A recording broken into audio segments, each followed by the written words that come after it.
I'd like to announce that a quorum is present, the meeting is duly called, and notice of the meeting has been posted in accordance with the Texas Open Meeting Act. The following board members are in attendance: Tracy Miller, Miss Allison Lassan, Miss Catherine Sells, Dr. Buddy Bonner, Miss Angie Cox, Miss Christy Hassett, and Jenny Prosnick. We will now convene in closed session. We will now convene in closed session as authorized by Texas Government Code Section 551, specifically 551.071, 072, and 074.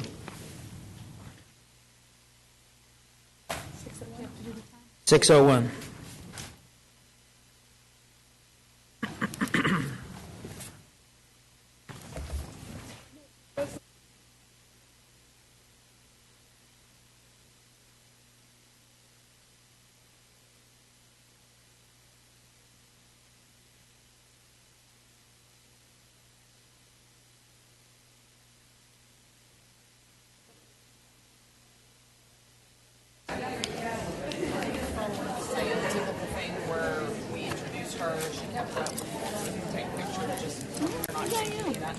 And if the board wants to come and take a picture with her, I'll come up and shake her hand.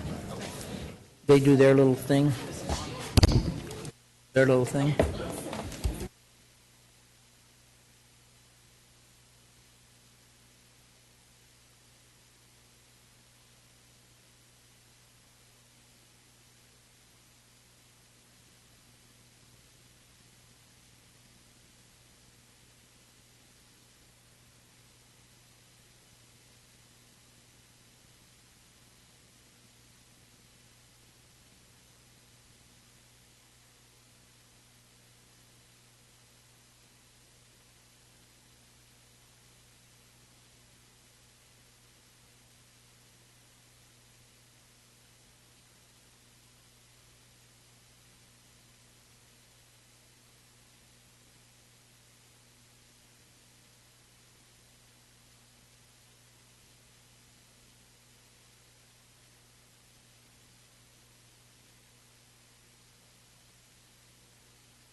We'll convene back into open session.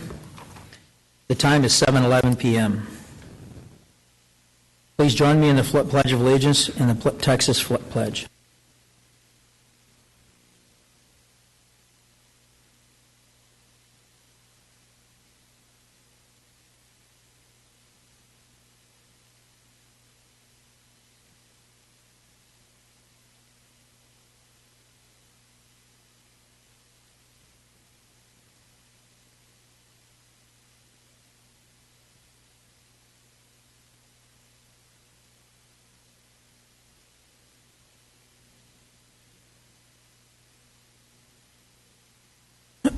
Welcome to all. I'd like to make a shout out to my wife. It's her birthday tonight, and I'm not with her. So for those of you who know her, you can pass that along. I love my wife, and she's a great supporter in allowing me to serve and to us to serve this great school district and all of you. And so, we miss a lot of special things. And in my house, a birthday is a special thing. So I think she found ways to make sure she was pampered today. With that said, the Lewisville ISD Board of Trustees meets monthly to receive reports from staff and take action on recommendations from the superintendent. The board receives the agendas and all supporting documentations 10 days in advance of these regular meetings, which allows us to ask and receive answers to many of our questions.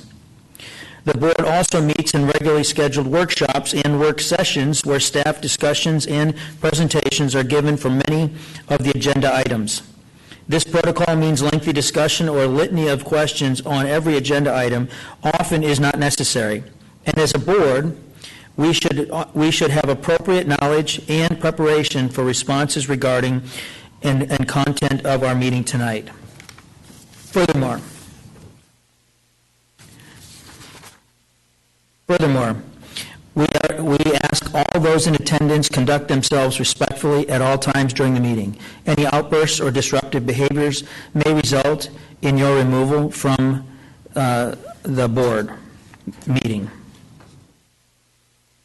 Okay, we're going to consider items discussed in closed session. Do I have a motion on item 1? Miss. I move the board approve all administrative contract recommendations for the school year for 2022-23 as presented by administration. Do I have a second? Dr. Bonnie Bonner? Any discussion? All in favor say aye. Aye. Any opposed? Motion passes 7-0. Regarding our Chief Financial Officer, would someone like to make a motion? Ms. Hassett. I move that the board approve Ms. Paige Maloney as Lewisville Independent School District's new Chief Financial Officer as recommended by administration and a personnel selection committee. Have a second? Ms. Lasan? Any discussion? Any discussion, Lori? Okay. All right, if there's no further discussion, all in favor say aye. Aye. Motion passes 7-0. Welcome, Paige.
Okay, recognition spotlight. Chief Communications Officer Amanda Brim will now share with us this month's recognition and student spotlight.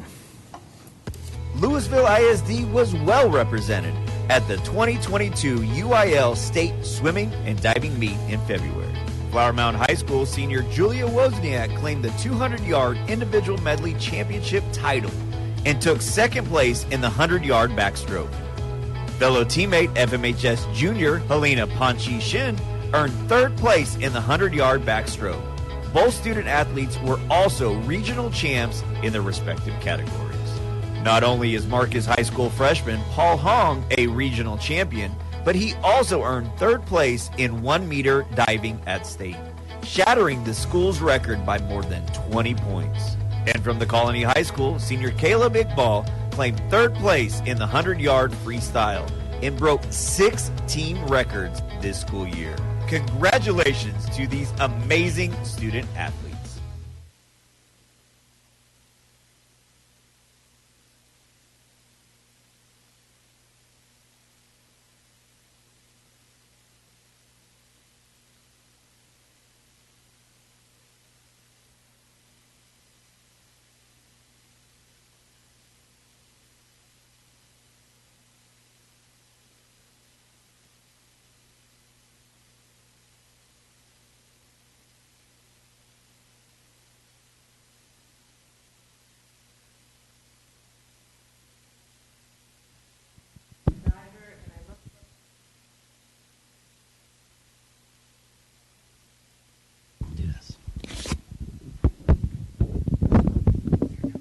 Hey, hi, I'm Jennifer. I'm Jennifer Peel, and I get the honor of introducing senior Caleb Iqbal. This was his third time to go to state and placed third in the 100 freestyle.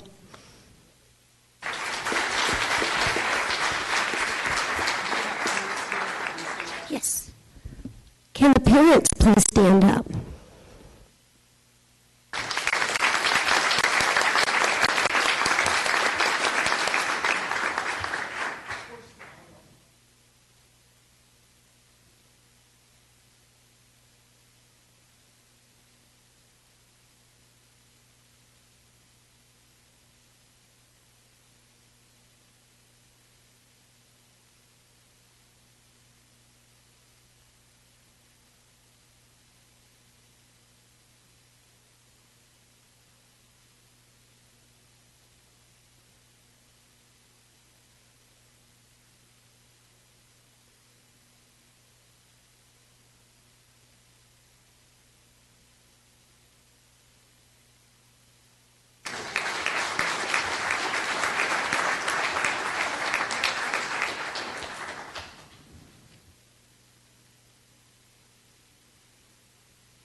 Lewisville ISD is proud to announce that 65 high school band, choir, and orchestra students from across the district recently earned the distinction of the 2022 Texas Music Educator Association All-State Musician. Beginning each fall, more than 70,000 high school students from across the state audition to advance through several stages to perform selected music for a panel of judges who rank each instrument or voice part. These students have earned the highest honor available to high school musicians in the state of Texas. Their achievement represents the foundational music education programs and development through the district's elementary, middle, and high school settings. Congratulations to these outstanding musicians.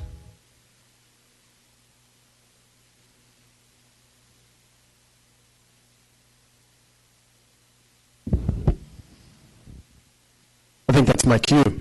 Good evening, I'm Mr. Biscuit from Flowermont High School. I'm just going to introduce some of the students here. From your right to left, Michael Young, a senior, Joey Risberg, a senior, Cole Reed, a sophomore, Jared Horakami, a junior, Braden Dial, a senior, Carter Dax, a sophomore, Carmen Davidson, a junior, Brady Connor, a senior, and Sam Barone, a senior.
Good evening. My name is Lindsay Swartwood. I'm one of the choir directors at Flower Mound High School.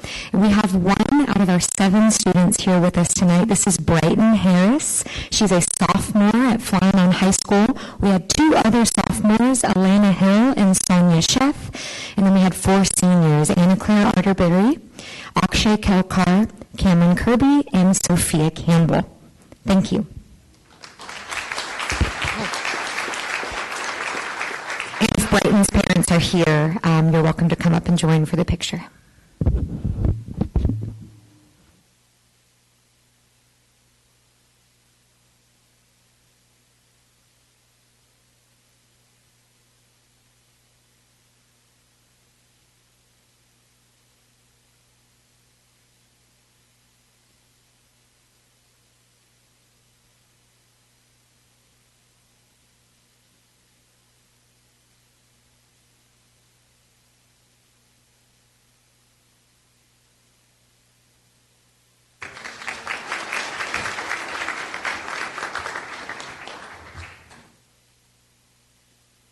Good evening. I'm Stephen Klink, the orchestra director at Flower Mound High School. The students selected were not able to attend tonight, but I did want to give a gesture of recognition upon their behalf.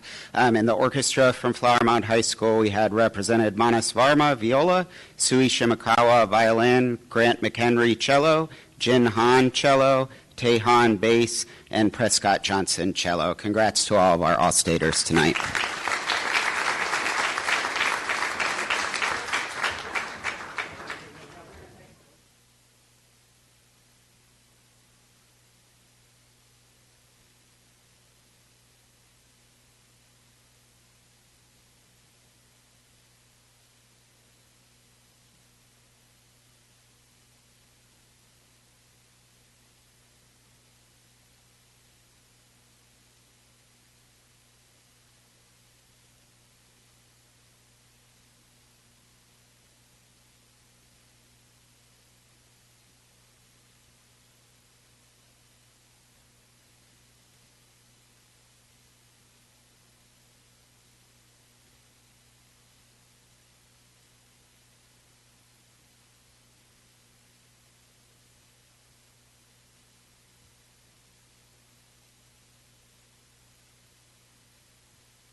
Good evening, ladies and gentlemen. My name is Andy Seeley. I'm the director of bands at Hebron High School.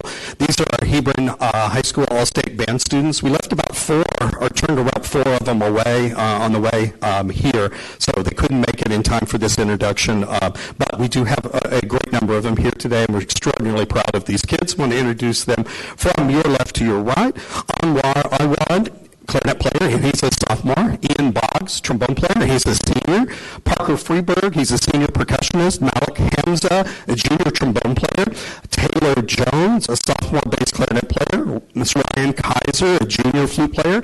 Jackson Keeney, a junior trumpet player. Dylan Kangsar, a junior percussionist. Jim Hee Kim, a sophomore piccolo. Giancarlo Lay, senior alto sax player. Joseph Miller, junior trumpet player. Seth Pamakandla, a senior contrabass clarinet player. Miss Emily Park here in the center, a senior flute player and also a 4-year All-Stater. Miss Andy San Luis, a senior French horn player. Evan Santosh, a junior tuba player. Daniel Song, a senior oboe player. Aloy Trevino, senior trumpet player. David Vasquez, senior trumpet player. Xavier Vega Yu, a junior tuba player, and Carolyn Yu, closest to me, a senior flute player. And then we have 4 students, again, not here, Stephen Zhang, George Cardozo, Allison Anders, and Jason Drury. For the parents in the audience of these kids, would you please stand so we can show some appreciation and love for you? Way to go, Mom and Dad. And also, Hebron's administrative staff, they were all taking cover in the sheltering in place over there, and so I know they have not had time to make it here from the school, but nobody's in here. Ladies and gentlemen, thank you for your recognition this evening, our Hebron All-State Band students.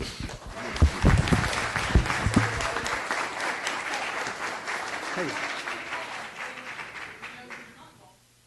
Or Rose, go.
All right, we represent the Hebron High School Choir.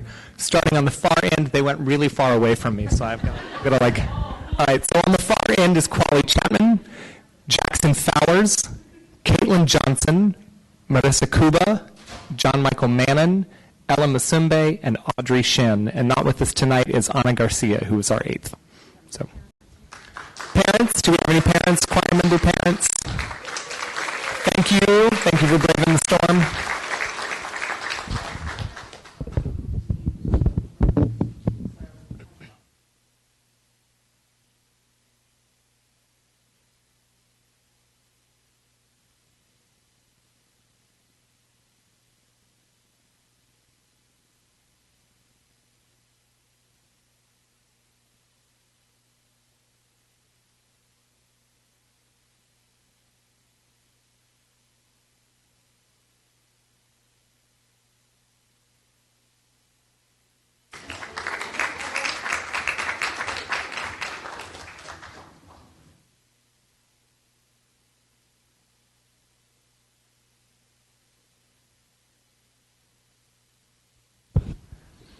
Good evening. I'm Chris Meredith from Lewisville High School, and this is Mr. Nick Botts. He is a sophomore trumpet player from Lewisville, and we'd like to thank his parents, Mr. and Mrs. Botts, for being here.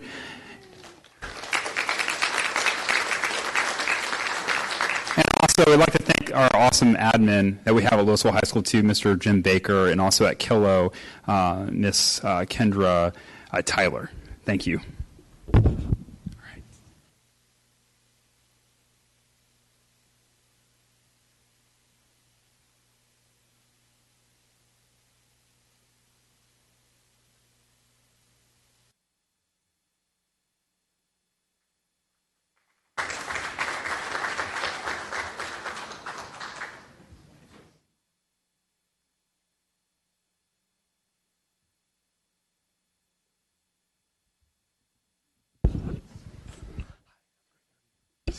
Well, good evening. Thank you very much. These are the All-State band members from Marcus High School. On your far left, Mackenzie Clardy, a freshman on French horn. Next to her, Ellie Howard, a senior on French horn. Next to her, Sebastian Ruiz, a junior on French horn. Next to him, a junior, Wyatt Moon, we're mixing it up, on percussion. We're really thankful for these guys. I want to thank the board and Dr. Rapp for their visionary leadership for arts education. Of course, I want to thank our campus administration for their dedication to our students, and then my colleagues, Mr. Stalcup, Mr. Vandenbush, who are here with us tonight. So I know we have several parents in the audience. Could I get them to stand up and we could recognize them as well? None of this would be possible without their involvement.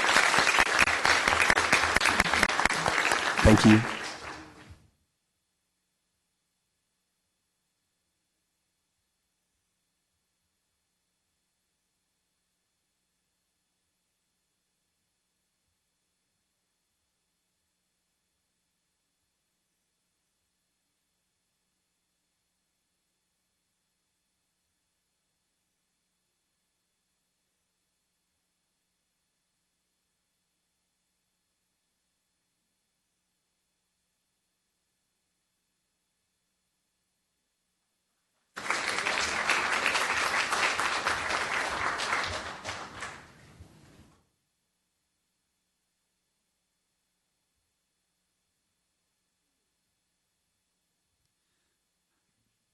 Good evening. My name is Drew Howard. I'm one of the choir directors at Marcus High School. We have joining us, I'll just take this, we have joining us tonight Michael Harb.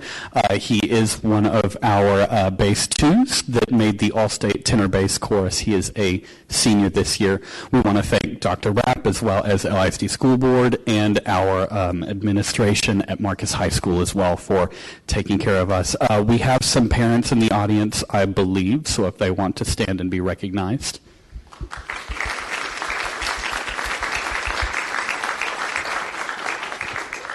All right, thank you.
Okay. Persons desiring to address the Board of Trustees must fill out a speaker's card. No presentation shall exceed 3 minutes. The board cannot deliberate on any... And we're going to hold on that, and Dr. Epp is going to do the superintendent update. All right. Thank you, Mr. President. So tonight, just have, again, the superintendent update, a few highlights for everyone, and I'm excited to share it.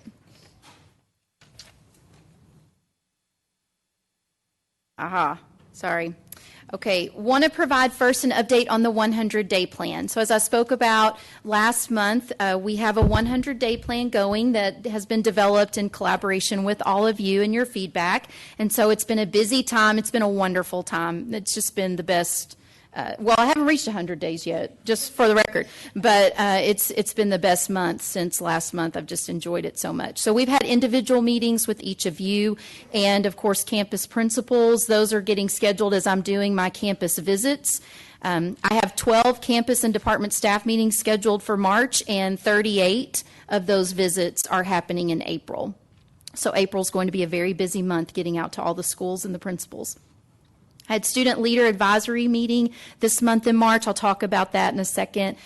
Principal advisory committee, of course, I'm not doing that right now as I'm scheduling individual meetings with the principals, but we've got a teacher association representative meeting coming up for April as well. The superintendent website's been updated with a tracker of the 100-day plan activities. I've been interviewed by numerous high school newspaper and broadcast journalists, and I've enjoyed that immensely. And then, of course, been attending chamber meetings and holding meetings with city officials. I've also begun with Mr. Kosh and the high school principals walking all the high school athletic and theater facilities, and I look forward to providing you a report on those findings as we walk the schools. And then I've enjoyed meetings with our HR team, department leaders, and school chiefs to discuss staffing processes which begin for the next school year. And, of course, we have our budget workshop preparation, and that happens this Friday. We're affectionately calling my time wrap on the road. You can follow the hashtag, and there it's documented as well on social media, all the campus visits, and of course what a fun time it was since I saw you last, that very first day of surprising Teacher of the Year finalist. The other thing I've gotten to see as I've been out at schools and talking at faculty meetings is I've gotten to witness a few 4 Cornerstone pin recognition. So one of the things you have at each of your spots is an envelope with our 4 Cornerstone pins in there. And so the principals award these Cornerstone pins as a way for them to recognize our staff. And that has been just wonderful to get to see. And of course they tweet and put about that on social media, but I wanted to share those pins with you this evening. And you can use them yourself, or you can gift them to a staff member if you come across someone that you would like to give a pin to as well. One of the things I had the opportunity to do over spring break, the Monday that we were off, actually, I was one of only 2 superintendents that participated in a national webinar that was sponsored by AASA, COSN, and edweb.net, because we have earned, through the hard work of our technology department, the Trusted Learning Environment seal, not once, but 3 times. And we were the largest district with my representation on the webinar.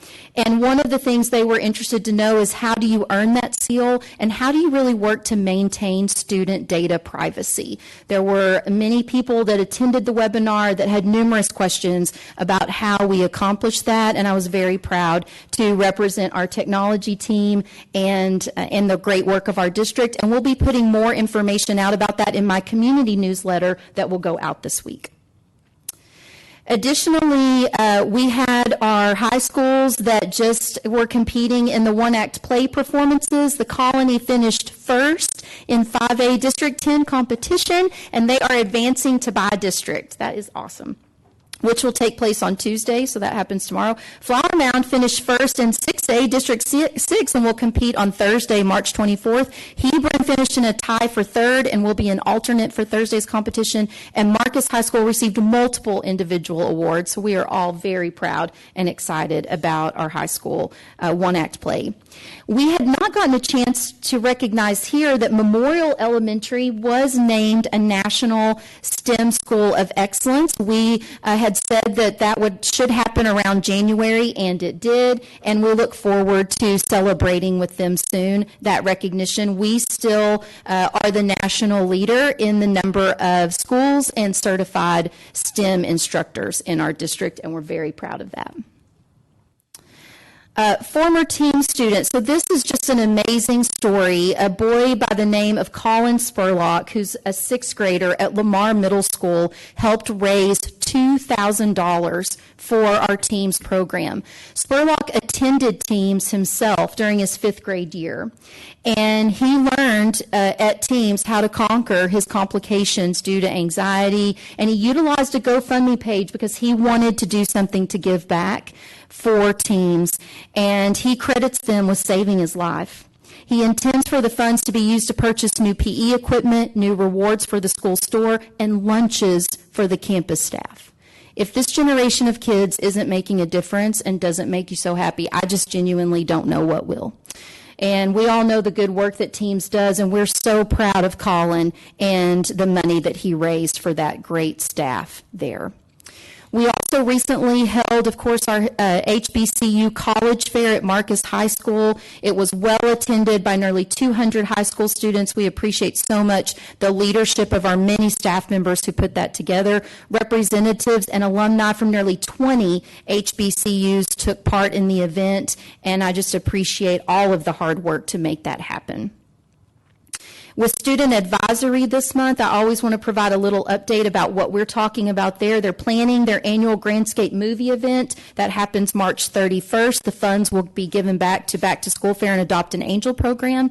The kids are always hard at work recognizing their staff at the school, as I shared last time. And, of course, teacher appreciation is one of their things coming up. They've got celebrating their senior classes. And I loved how they're supporting our school-age parent program with bottle and diaper drives. We also discussed the results of the student survey that we gave at our high schools last school year, and the Student Advisory Group is going to be part of helping me come up with ways to address some of the low-scoring areas in that student survey. And then wrapping up some coming attractions, we've got Kindergarten Enrollment Week that started this week. We've got an in-person job fair on April the 2nd that our HR leaders and departments and communications and many people, Ms. Smith, we're talking about today, are coming together to make that job fair happen. And we've got Pre-K Enrollment Week coming up April 11 through 14. And then I just wanted to close with a little bit of education in the news. If people have not heard yet, TEA was tasked with the creation of a teacher vacancy task force. As we all know, and we all have talked about collectively, that our school districts are facing staffing challenges. I did read as well over the spring break that in addition to a teacher shortage, the Wallace Foundation is also projecting we'll be facing a principal shortage as well. So essentially what that means for us is the pipeline for education jobs is of great concern. And so I know we look forward to the budget conversation coming up at the end of this week, as you all are really working so hard to recognize and think about compensation and benefits for our staff. And I just want to close with, we appreciate so much as we have faced our challenges this school year. I just always want to say thank you to our community, and I would just ask that they continue to lift up our staff who are working tirelessly to make an impact on kids every single day. So when you have an opportunity to thank someone, please thank a teacher, a bus driver, a custodian, a nurse, a library, a counselor, all the people. Please thank them and help us get through the home stretch of this school year. And that's all I've got. Thank you, Dr. Epp. Anybody? Questions? All right. Here we go. Persons desiring to address the Board of Trustees must fill out a speaker's card. No presentation shall exceed 3 minutes. The board cannot deliberate on any subject that is not included on the agenda. Each speaker will receive a written follow-up from the district in the next 3 business days. The board and district administration values the feedback shared during this time of the meeting, and we are grateful for the continued partnership between LISD families and communities and the communities we serve. We do not have any speakers tonight, but what I would add to this new script that we have is that we're going to be very specific about when we get back to people first, that we're going to get back to people, and that they'll receive something to us within a few days. That might be a request to ask for a little time to research the item. It might be, if it's a question to the board, we may work with administration on how to do that. We may ask parents to speak to their campus, but we're going to respond to everybody together, and then we're going to give people an opportunity to allow us to resolve their issues or provide clarification, that type of thing. And so this is some new language in here, but it is intended to show a partnership with our community. And we find that when those that come to speak to us engage with the board and the administration, almost always we're able to try to find solutions with the appropriate parties. So we appreciate the cooperation in that, and many people in the room will participate in the solutions. And I'm looking at all of you, not you, Rocky, or Miss Poppy, but others. So with that, Wilson, I'm sorry, and I know you got a new baby, and I should have said that, and everything. So, are there any items that you would like to have pulled from the consent agenda? And I'm going to go this way first. Okay. I'd like to pull I3A3 special education fleet vehicles, please.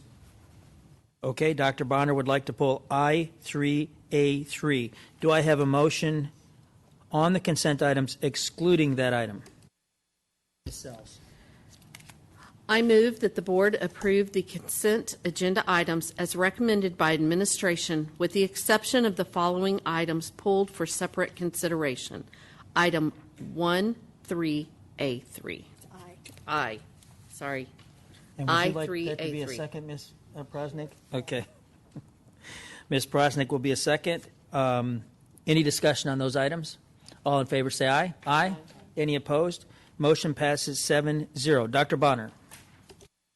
Thank you, Mr. Miller. I wanted to bring this and pull it out as in reading the materials before the board meeting, just had some questions or maybe some concerns about age of vehicles, but also stated mileage. And so to make sure I had my bearings straight on it, I read it again earlier, the item that's submitted. And, granted, those are vehicles, I forget the number, I think it's 5 or 6, that are aged. There's also some mileage left on them. There's a little meat left on the bone. And so I wanted to raise that issue because in the expenditure of district funds, I want us to be very judicious. And I just think the issue's not ripe yet in replacing those vehicles. And so I will be hard-pressed to vote for this item. Thank you.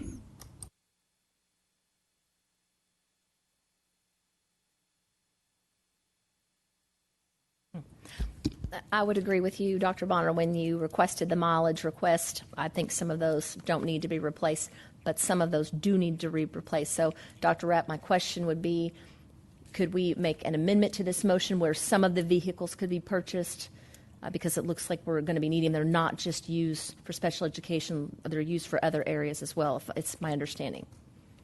Thank you, Ms. Cox. Thank you, Dr. Bonner. With asking the question, I did ask Dr. Talbert and Mr. Martin as well to be prepared to provide a little bit more information. We understand the question. We understand that you need to look through every dollar that is spent. And so what we would really be asking, I know in the item it said 3 to 4 items. The critical need is 2 of these. The repair cost that have been spent on these vehicles are of concern. The repair cost is actually greater than the value of the vehicle themselves.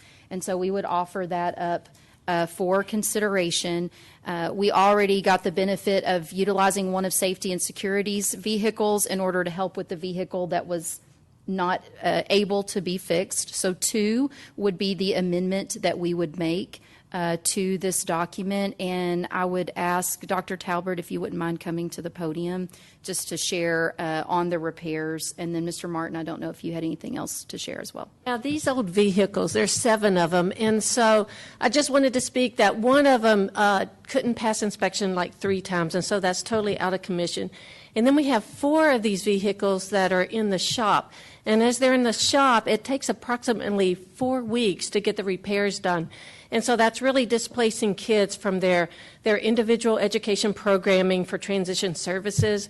And at times, they are stranded in the community when these vehicles break down.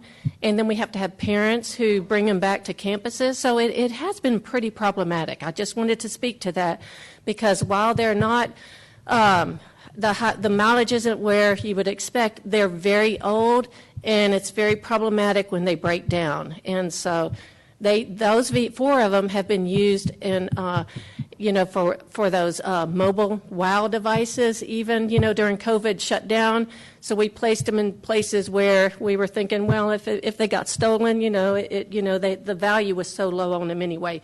So they're in pretty bad shape, is what I wanted to say to that. And any other questions? Yeah. So how often is this happening where our kids aren't getting to where they need to be, or it's problematic? Well, that's see, an even issue. It's getting more frequent. Right now, we have 4 of these vehicles in the shop.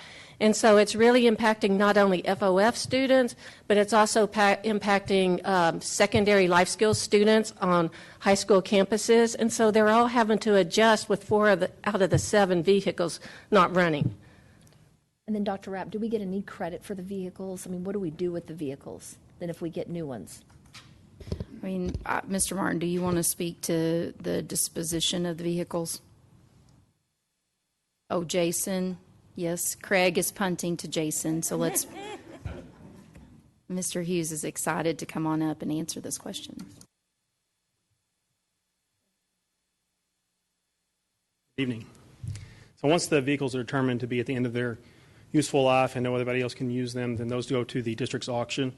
And so those are put on a website, govdeals.com, and then those are actually auctioned through the district's auction website.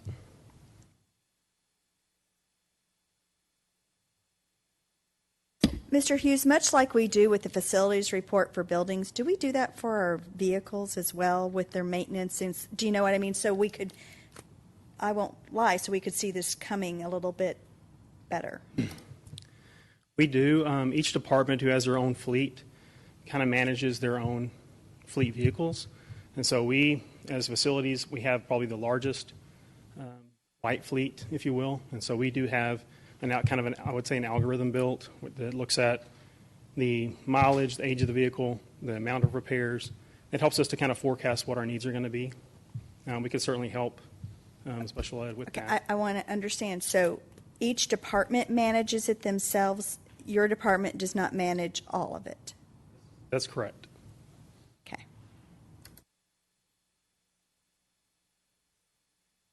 Real quick thought, Jason, thank you for that. And I'm just wondering if the district could come up with maybe a standard, right, for mileage put on a vehicle before we send it out to farm, or a number of years.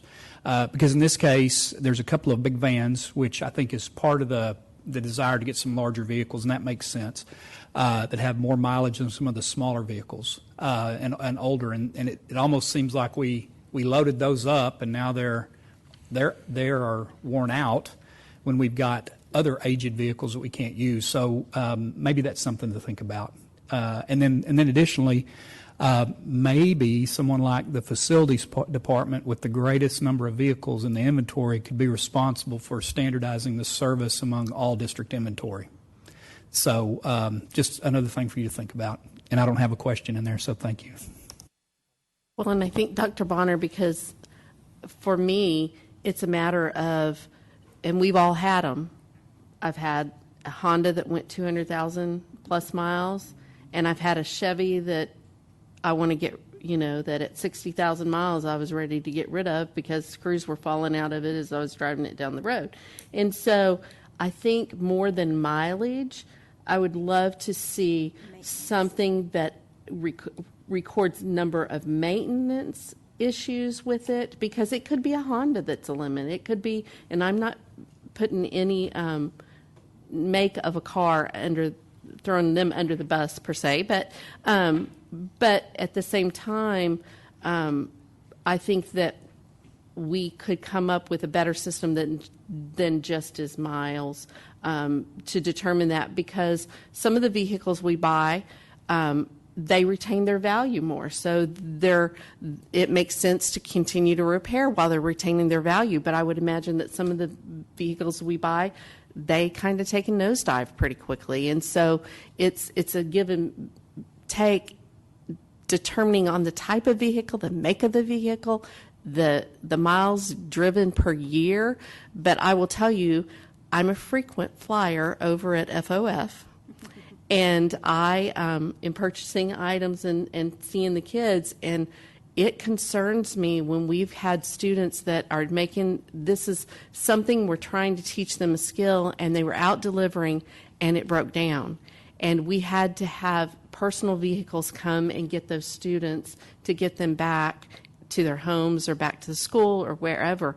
And it just concerns me because this population in FOF, a disruption like that can be catastrophic. They won't want to go again in a bus. They won't want to go and deliver, and it kind of defeats the whole purpose because they've been put out on the side of the road while the car doesn't work. And so I think that we can find a balance that meets the needs of our students, but also meets the financial needs of the board of being good stewards. And that's where I would kind of like to see those two intersect. Shifting questions really quick. Can we use any of these vehicles in Autotech before we dispose of them? Is there ever going to be a use that Autotech might want to get a little bit further life out of it and let our students, you don't have to ask, but can we ever? To have them actually do repair work on vehicles. We have talked about that in the past. We just haven't utilized that. And they might not need them, but as we are disposing of things, can we at least check with Autotech? Hey, we do, would you? Yes. As far as the disposal, we do check with them. They have taken some of our vehicles in the past, and we do always check with them first, and then So the ones before that they we do get not rid of them. want. Okay, thank you. So one thing, if there was a way to get more mileage out of these cars, Dr. Bonner could help you find a way to do that. And when I was growing up, this was a new car, right? I made up for it since then, but this is where it starts. But I think that the problem you're presenting to us, Dr. Talbert, is the issues we're having safety with these students. I talked to Craig. I mean, the disparity in, one car is 67% more than the other car. That's a lot in the scheme of cars, right? But I think we're going to have to trust you guys on that and just, make sure that we address some of the things about standardization going forward that we've talked about, Jason, just like facilities, whatever we can do. But in the meantime, it seems that the compelling event is the safety of our students, the FOF students and others. And if that's what we're hearing, which is what you're saying, right, then we need to proceed on this. And so if there's no other questions, did you want to say something? I think so. Don't. I don't think I will, but I do want to be sure that we would like to amend, and you can include in your motion language that it would be amended to 2 vehicles, and the cost would be not to exceed $54,000. So you would just need to say in the motion, we vote to approve this item as amended by administration, as we look at Dr. Bonner's question about the spend and the dollar amount. So thank you for the opportunity to explore that today. Dr. Bonner, would you amend your motion? He never made a motion. So, Dr. Bonner, would you like to make a motion? Thank you. Or Ms. Hassett, would you like to make a motion? I would like to make a motion. I move that the board approve consent agenda item I3A3 as amended by administration. Second by Ms. Lasan. Any discussion? All in favor say aye. Aye. Any opposed? Motion passed. Oh, buddy, I'm sorry. Motion passes 6-1.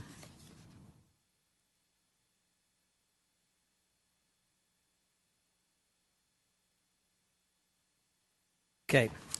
We have no other items there. Demographic update, Dr. Rapp. Yes, so Rocky, come on up. Thank you so much for being here this evening, and we look forward to hearing from you. Good evening, members of the board. Dr. Rapp, it's a pleasure to be back in Lewisville. I always enjoy making it. Well, today's trip wasn't as enjoyable over. I can't lie, but it was a pleasure to be here. Yeah, and I was sheltered great, so I appreciate that too. Thank you. So this is our 4Q report. So I realize the end of the first quarter is about to happen, end of March, but keep in mind that it takes us 30 days to get it. So by the time we process it, so we'll be delivering the first quarter in May. So this is based on fourth quarter research. One of the first things we're looking at here is housing, and you guys have had really an incredible resale housing has just been super strong in Lewisville, and that's happening everywhere. I mean, the market's very, very strong, so the opportunity to sell is there. We don't know what the regeneration will look like from that yet. What kind of students we're going to get, because a lot of that housing may be students, maybe homes that didn't have housing students in it before, and they do now. You see that the new home inventory is a little bit smaller on this, that resale number's dropped off about, I think it said 12%. But keep in mind two things. This is based on deed transactions. So, deed transactions take a little while to get filed. That's part of it. And also what we're going to learn too is that it's taking a little longer to build a home now. So that's why your closings are even delayed to some extent. Right now we're closing just under 900 homes a year. Your annual starts are over 1,200, so closings aren't quite keeping up with starts, and that's very common, not just in Lewisville, but in other areas as well. That inventory there, 920 homes in inventory. So you have more homes in an inventory right now than you closed all of last year. So that means that there's 920 homes that are either finished vacant or under construction. And so you think of that I do my projections are based basically snapshot date to snapshot date, so it's October to October. So we have about 9 months until from the fourth quarter till October is like 9 months. 900 homes should be completed in that time. So from my perspective, you're probably going to close closer to 1,000 homes next year, maybe even over 1,000. Your quarterly starts dropped off to 252. Again, I think this is a process of builders understanding that it's taking longer to close homes, so they're not starting as many, it's not starting as quickly. And your closings are at 850, but I think your closings will surpass 1,000 annually when we hit next year. Where the closings are, this hasn't really changed. This is a top 10 chart here. These are developments that are closing the most homes, so these are the ones that where your students are at now. So again, a closed home is now an occupied home. The second chart's VDL, vacant developed lots. So these are the next round of building, right? There's over 1,200, I think almost 1,300 vacant developed lots. So we've got enough lots on the ground for builders to keep going at this pace, right now. So there's not a problem with lot deliveries. Keep in mind, though, and as we look at the futures, there's lots of futures out there. It's a different product being built than what was built years ago. We're not seeing your traditional single-family home. In some cases, these are garden-style homes or they're townhomes, so they're not yielding as high either. So we're not getting as high yields out of the brand-new homes. So I still believe that a lot of your growth is going to come from the resale homes, from existing housing. And so again, district overview. I think the great thing about this chart is that it's a quick look. Where you see colors, where we have activity. So the yellow colors represent the highest activity in any one category, followed by green, and then that salmon color there. So you see where the most activity is. And again, I just want to point out, inventory 920, starts in that quarter 250.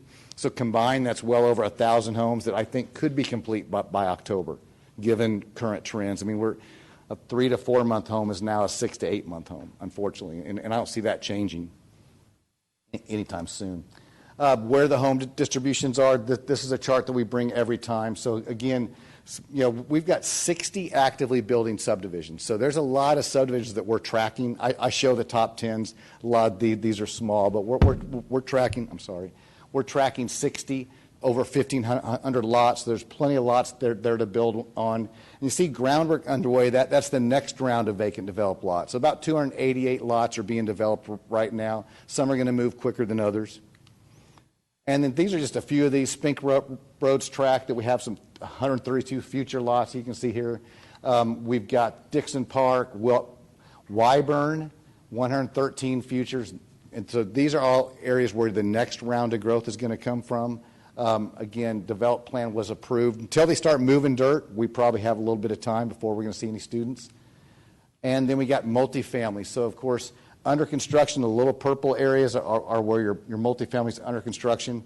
The new multifamily that we've seen in Lewisville has not been yielding very high. Okay, so we're not seeing that traditional 0.3 or higher. We're seeing more like a 0.2 or lower in most of your multifamily, so not real strong growth. But there's our 4,000 futures, so that's, even at 0.1, you'd get 400 students out of 4,000. So you're going to get students.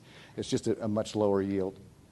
And then, of course, our forecast. So we're forecasting a decline next year of about 200 students.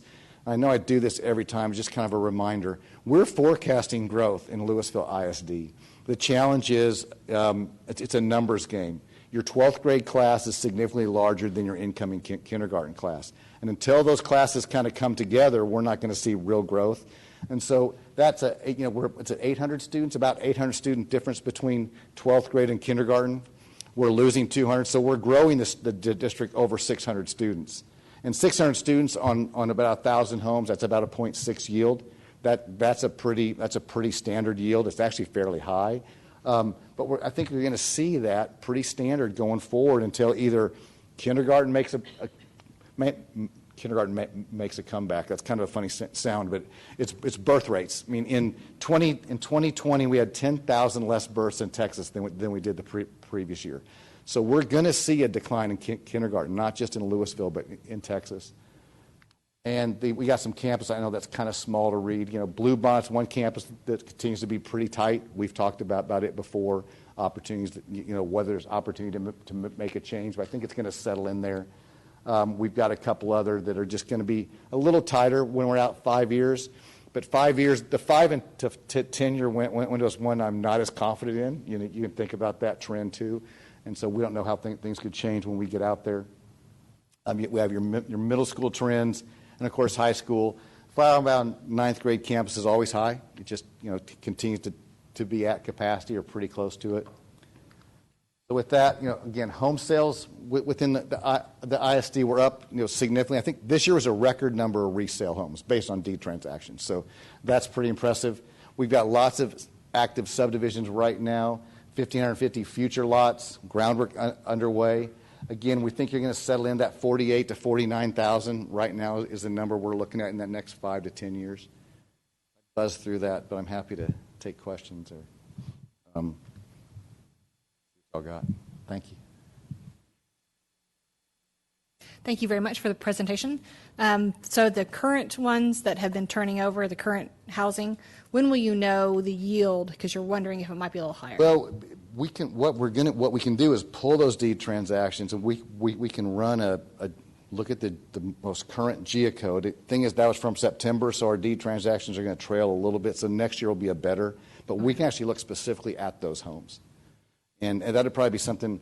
I might be able to have something for the May report that I could talk to, at least include it in when I deliver that report. I know I won't be in front of the board because that won't be till late June. But when I give it to Jeffrey, I can maybe include a slide and we can talk to that. Thank you. I do think that could be interesting. Very interesting. Thank you.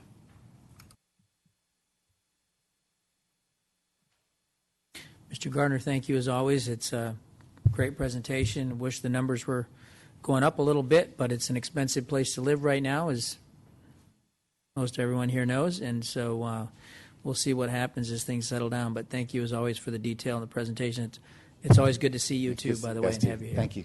Appreciate it.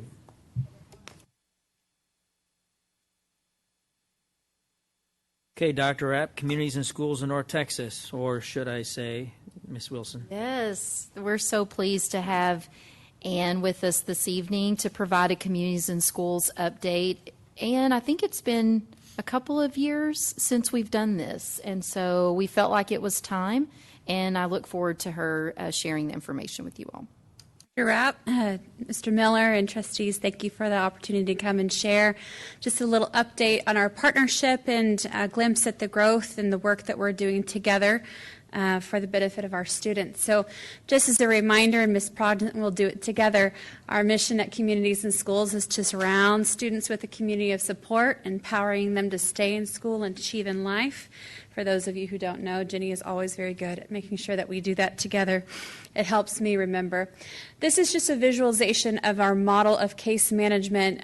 When we provide these services, We not only serve students on a school-wide setting, but we also provide targeted supports. And so this model just gives you a glimpse of what that might look like, from assessing the needs of a student to planning that student's support, making sure that we are providing what we call integrated student supports, which, as you can see, are very similar to a response to intervention model, where Tier 1 services provide support for the whole school. Some of those services, as you may have seen in the past, not only are working with our high schools on college and career readiness activities, but also making sure that our schools have opportunities for nutrition on a regular basis, supporting the Food for Kids and nutrition hubs that our Rotaries support as well, making sure that they have access to hygiene items and that they're taking advantage of the wonderful work of our Dress to Learn program here in Lewisville ISD, so they always have clean and appropriate sized clothes so they can attend school well. Once we add those students onto our case management, that's done with a parent permission process, and then we provide targeted interventions, whether that's in groups or one-to-one individualized supports. Each student has a success plan that we work on throughout the year, whether that's to improve their academics, attendance, behavior, social services, or a combination of some or all of those. Throughout the year, we do monitor and adjust services to make sure we are moving that needle forward to keep them in school and on track for promotion or graduation. And at the end of the year, we do an evaluation recommendation for continued services throughout the feeder pattern. This is just a trend of growth of CIS programs with LISD. As you can see, we have made our best effort to continue to respond with a yes, we can whenever we are requested for new campus partnerships. This past year, we added 5 new campuses. Of course, we had a subtract of Stewart's Creek, so it was a net total of 6 minus Stewart's Creek, so you'll see that number on here. But our trend of growth is reflected here on this chart. It was amazing to see over the past 5 years. It's grown by 100%.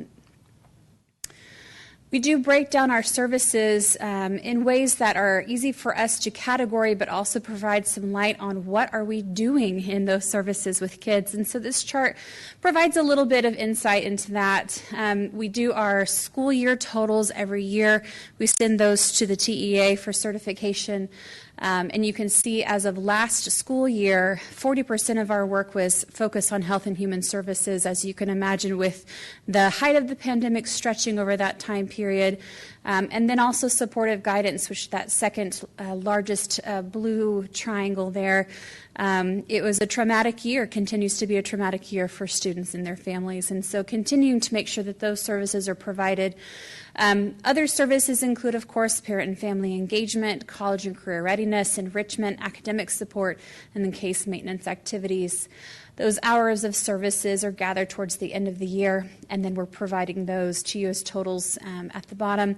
Last year, we served a total students on our caseload, or our total students served in the district 5,345, and students on our caseload 1,560. This is a trajectory chart of our outcomes. We not only want to measure our outputs and activities, but are we making a difference? And so we provide each year a chance for us to measure whether or not our students stayed in school, promoted to the next grade, and whether they improved in their targeted issue, whether, again, that be academics, attendance, behavioral, social services, and then, of course, if our students are actually graduating when they are eligible to. We were very happy that the students that we worked with 100% last year did stay in school, especially during a very difficult pandemic year. We still saw success in keeping them and promoting into next grade, success in improved targeted issues, and of course success in our eligible seniors who graduated on time. This is also just a breakdown of the feeder patterns that we are currently serving with our district, the feeder pattern through Lewisville High School. I will make note, I don't have them broken into the Kilo and Harmon feeder. They are just broken into the I think I did it by alpha once we got into the elementary schools. So you can see Lewisville High School main and the feeder growing up through the elementary, middle, and Kilo and Harmon. And then on the right side, you can see what we now have as a feeder with the Colony High School. We've been serving Peters Colony Elementary for quite some time. Expanded services to Stewart's Creek. With the closure of Stewart's Creek, we expanded to Etheridge, Camey, Lakeview Middle, Griffin Middle School, and the Colony High School. Those 5 aforementioned are new, as well as Huffines Middle School this year. For a total of 22 campuses served. This year we do expect to be able to provide more whole school supports now that we are able to bring back volunteers and do some community events on school campuses. So we expect the whole school numbers to reach over about 13,000, and then our case management students to reach our 2120. I do want to bring attention to your investment in after-school programs as well. Currently, we serve after-school programs at Central, Lakeland, Lewisville Elementaries, along with DeLay Middle School, and newly added this year was Hedrick Middle School per request of the board and the administration at Hedrick. This program provides 3 hours of out-of-school time support at each campus per day, 5 days a week. We provide busing transportation home after the school experience and the after-school experience, which of course is a major barrier for students to participate in something after school. We partner with Aramark for a healthy snack and dinner for our students after school. We focus on homework help, academic enrichment, school engagement, parent and family engagement, enrichment opportunities, partner with our local colleges to bring kids to provide additional enrichment opportunities for them. And each program enrolls about 90 to 120 students per campus per year. I also wanted to draw attention to our family engagement specialists that are working with our populations here. You'll see Ms. Hilang and Ms. Ramirez. At noon speaks Hakka Chin, and not only graduated through the LISD system, but went back and got her degree in social work and is able to practice her passion serving families, connecting them with resources, making sure they're tied into their school culture, that they're engaging with their students and engaging with the students' teachers, and that any cultural or linguistic confusion or things that need to be helped with can be smoothed out. She also works with the schools to make sure that they get involved in those school activities and are engaged. Same for Ms. Ramirez. Again, she's focusing on making sure that those teachers, families have access to not only translated supports, but actual engagement into those after-school activities and beyond. They're doing amazing work, and we're really happy to provide this resource along with our case management opportunities. We've also increased our AmeriCorps programs. There's a lot of people who are interested in the work of social work and serving students on campus. These wonderful college students are able to fulfill their capstone year through an hour obligation of service. We have a partnership with the AmeriCorps program so they can receive an education stipend for their service, and they get to train and shadow our site coordinators who are on campus every day. They're under our supervision. They're adding an additional hours of support to our campuses. Last year we had 42 members serving along with us who alone provided an additional 13,952 hours of service to LISD students and families. This year so far, we've had 25 complete their membership with us for 4,723 by the end at the end of February.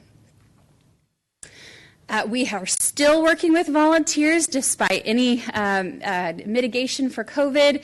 Our volunteers have persevered and been flexible and nimble along with everything that has happened. And so we were very happy to have our 415 volunteers placed at LISD schools, already provided close to 3,000 hours of services. They're mostly focused on mentoring, tutoring, and enrichment. They're doing leadership development groups with our students. Lunch with the Leader is the biggest one of those groups. They're helping stock and make sure our pantries and nutrition hubs at each campus are full and well organized. The Rotary Clubs have been very supportive of that.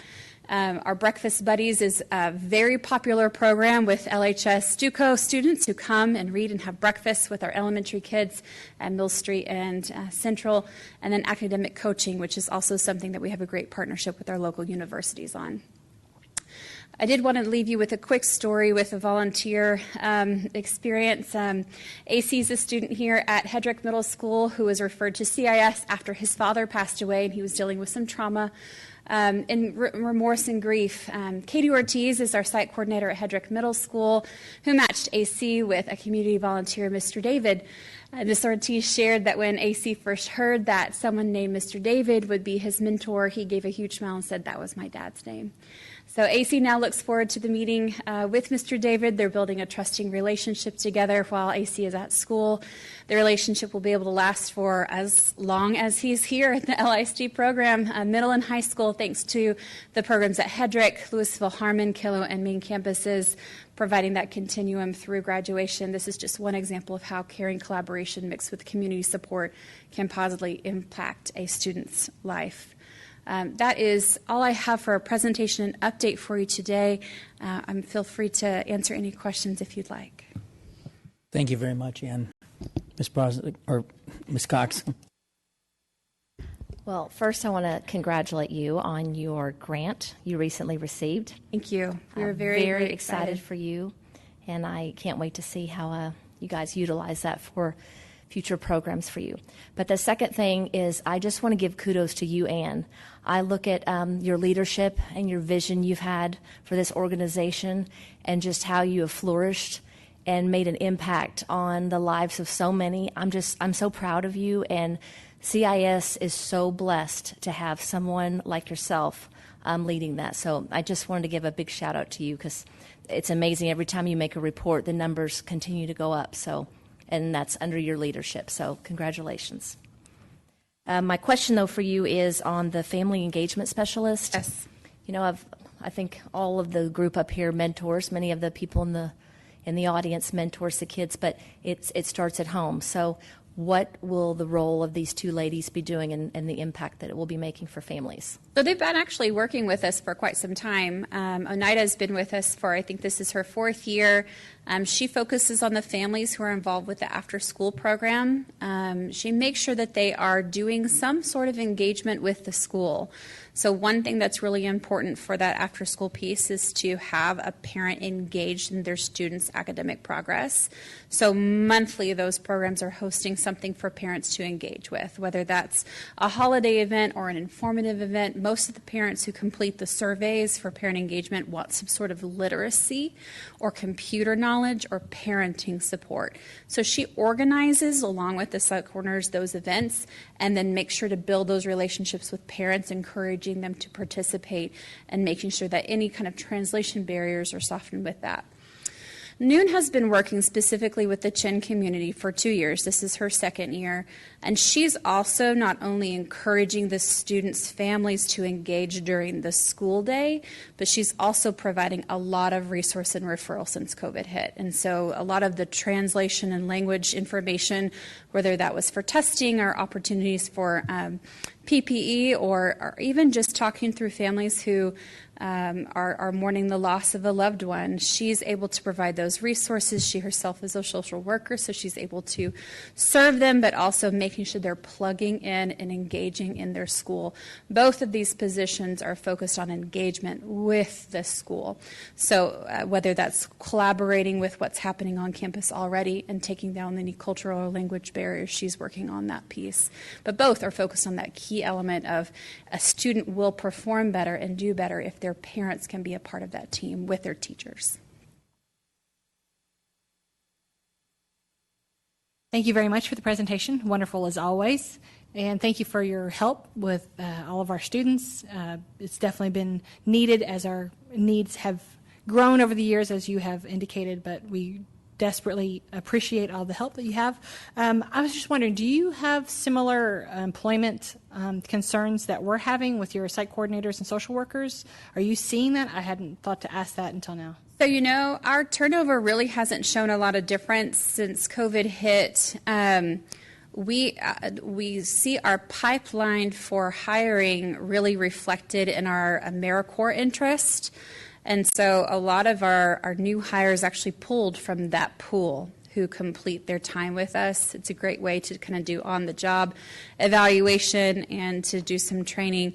We are anticipating a normal attrition this year. We had only 2 COVID-specific related attrition issues for the past 2 years, but we aren't anticipating the same level of educator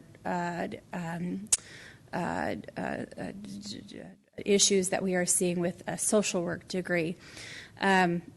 We are unique in that our placement is on campus, so we had concerns about risk analysis while on campus, but that also never really manifested.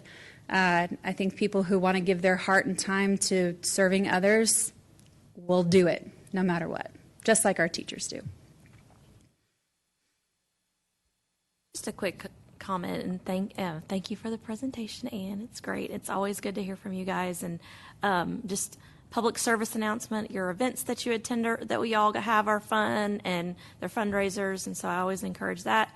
I'm a mentor, and the only reason why I say that is because it sounds like you guys could use some more mentors. And, Good. And so I just welcome them back. Yes, I just want to encourage anyone who's ever thought about it or, whatever. It's so meaningful. I actually didn't get to see my student during the time for the last year and a half, and I thought I was going to cry when I first saw her again when we got back on campus because it's just so hard. But anyway, I just wanted to thank you guys for all your work, and anyway, keep it up. Thank you. We do anticipate our volunteers to come back next year. It'll be a big comeback movement as the new year starts. Yes. I just want to echo what Ms. Cox said about your leadership, but I also want you to take a special thank you back to your board and your staff. They are tremendous to work with, and I have enjoyed, I almost hate leaving a campus as my child has gotten older because you become family with your site coordinator, and it has been interesting. I never would have dreamed back at Central that now we are sitting in 9th grade and at our 3rd campus, and it has just been a wonderful thing. I walk away every day that I meet with her thinking that your own kids grow up before your eyes and it's just in a flash. And I'm almost sad now because I know I've only got 3 more years. And it has become so unique to meet with her. But I wanted to say kudos too, because I don't know if this is at all campuses, but at Pillow Campus, even the check-in has improved this year. I get to scan a little QR code, and I scan and we go, and it has made it so much easier. And so thank you, whoever thought of that. I don't have to go find my board and my paper and my clip and sign in and sign out. I just can do that. And then also the 5%, because you've got the 95% graduation rate on time. Does any of that 5% from the 95 to 100% come back and graduate later? Yes, and I can pull those numbers. We have some students who could try to recover their credits over the summer. We do have a cutoff that we have to measure in order to send those into TEA, but I can find out that level for you. I would love to know, because I would imagine with the work that we do in the recovery in the summer that is higher than that. And what is the attendance?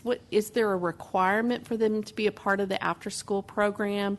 And what is, as far as you've got to be here so many times, and if not, what is the attendance of those 90 to 120? Is it 50% each time there's after school, or is it higher? Right. We want to see kids in the after-school program recommended, usually from their principal, core teacher, or counselor, because they do have an academic need. However, we will also accept the siblings of students who have an academic need because it is an academic-focused program. And we want to see them over the fall and spring attend at least 45 days. So it's kind of half of the year at least. Many attend consistently every day. In our middle schools, it's a little different as they're in after-school activities and intramurals. But if a parent, when they complete their orientation, we try to communicate that their child is filling a very precious spot. And we only have so many of those spots. And so if they can't commit to supporting the attendance and regular attendance of their student, we'll have to offer that spot to someone else. And so we hate to do that, but we also know that there's kids who need and want to be in the program and who would actually attend if they had an opportunity to do that. So we do measure we call it qualified attendance when they complete their 45 days, and we do keep a regular attendance average that I can provide to you as well.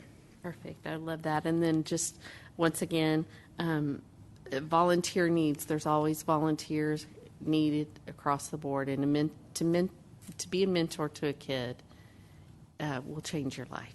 Yes, it will. And thank you for your service. As you know, I always say you can never have too many cheerleaders in your life. And that's how I see my job as a mentor. Is a junior this year, so one more year before we cross that finish line, and then I've got a 7th grader, and now I've got a 5th grader, so keeping the pipeline going. And I would say that every member of your staff from your board on down to Ms. Sell's comment is a reflection of your leadership and is a reflection of how easy it is to volunteer at communities and schools and how beneficial it is. My question is more for Dr. Rapp and for you, which is, are we looking to expand beyond the 22 campuses for next year? You go ahead. We currently don't have an expansion plan for FY 22-23 with such a large expansion that was completed in 21-22. But we do have our formal check-ins. I speak with Dr. Rapp and Mr. Kaj on a regular basis, and we keep that communication line open. We try to have a formal meeting in the fall, kind of projecting, and then another one in the January, February timeframe. Our board usually reviews the budget in March or April. But as always, we try to position ourselves with our finances and with the grant opportunities that we have to be able to say yes when needed. So while I do give guidelines on requests, I try to be responsive when possible. And I do appreciate the trustees' support for allowing Dr. Rapp and Mr. Kosh to sit on our board and to be participating in those conversations on a regular basis. Are we looking at expanding the after-school program at all? So right now, really not looking to expand case management or after school, as Ann shared, really giving some time to let that big expansion for this school year take root.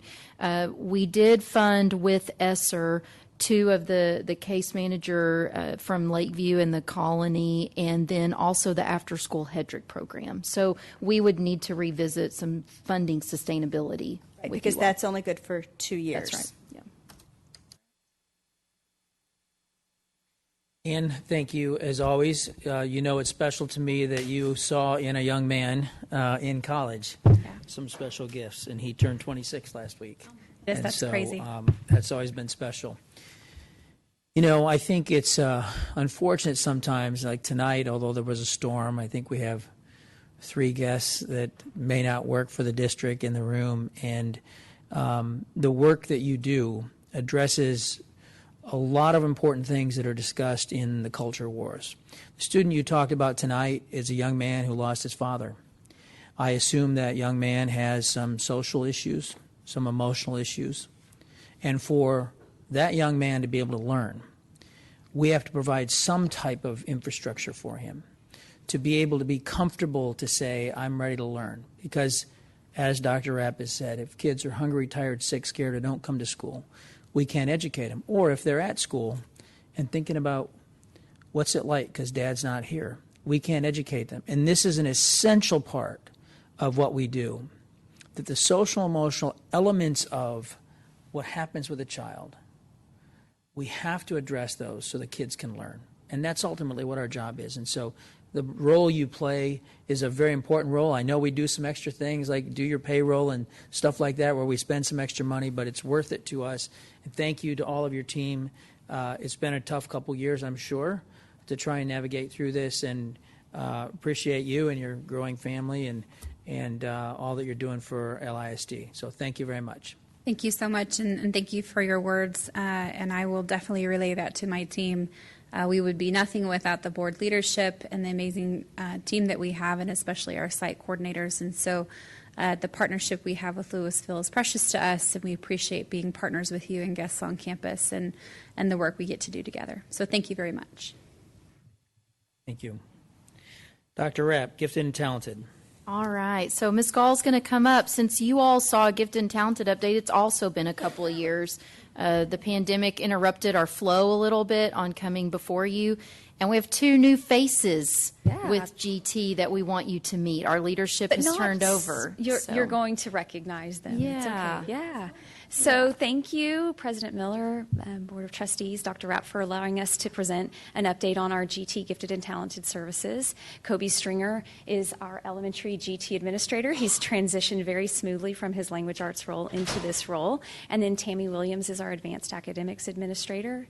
She is in her 2nd year doing a fantastic job, and we're excited to be able to present an update now that they have assumed these roles and really taken a primary leadership in supporting the teachers on the campuses.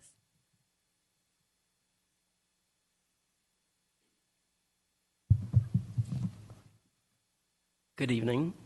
Tammy and I are excited to meet with you tonight and talk a little bit about Gifted and Talented Services and LISD. As a reminder, TEC requires districts to identify and serve GT students, and it's what drives board policy related to GT in our district. At the time of our submission of our slideshow to you, we were currently serving 5,806 identified gifted and talented students in our district. That equated at the time to about 11% of our total district population. Been about 7 years since the GT audit took place. Based on the audit, a 5-year plan was developed, which resulted in the following things outlined on the slide. Personalized service plans were developed for all identified students. Increased staff training took place. Curriculum revisions at both the elementary and secondary level. Expanded course opportunities at the secondary level, and increased identification of GT students. These 6 focus areas continue to drive the work that Tammy and I are doing for the GT students in our district, their families, and the teachers who serve them. So to begin with staffing and leadership, I think they've stated the most obvious change up front, which is Kobe and I handling the GT in the district. We also have identified a GT facilitator on each of our campuses, and that person helps us with testing and assessment and referrals. They help support the teachers, and they also communicate with parents. At the elementary level, we continue to staff those campuses with facilitators based on individual campus needs, and we continue to interview part of an applicant pool so that we can ensure that those people are the best for that role. At the secondary level, we also continue to provide GT training for our honors and our AP teachers who serve GT students. Moving forward, Kobe and I are intentionally working to increase communication and collaboration between elementary and secondary services.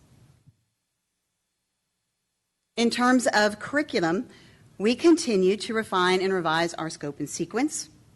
We utilized remote learning options during COVID to make sure that our GT students were still served with limited interruption. Additionally, we have performance tests in grades 3 through 12 that offer depth and complexity, as well as the opportunity for voice and choice for our gifted learners. Furthermore, differentiated learning experiences have been embedded into the curriculum.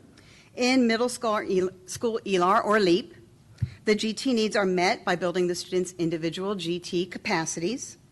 In honors math, the clustering offers our GT students the opportunity for acceleration and additional challenge. And in GT science, our classes offer extended inquiry, creativity, and challenge. Our GT students also continue to grow and demonstrate their advanced abilities by completing Texas Performance Standards projects.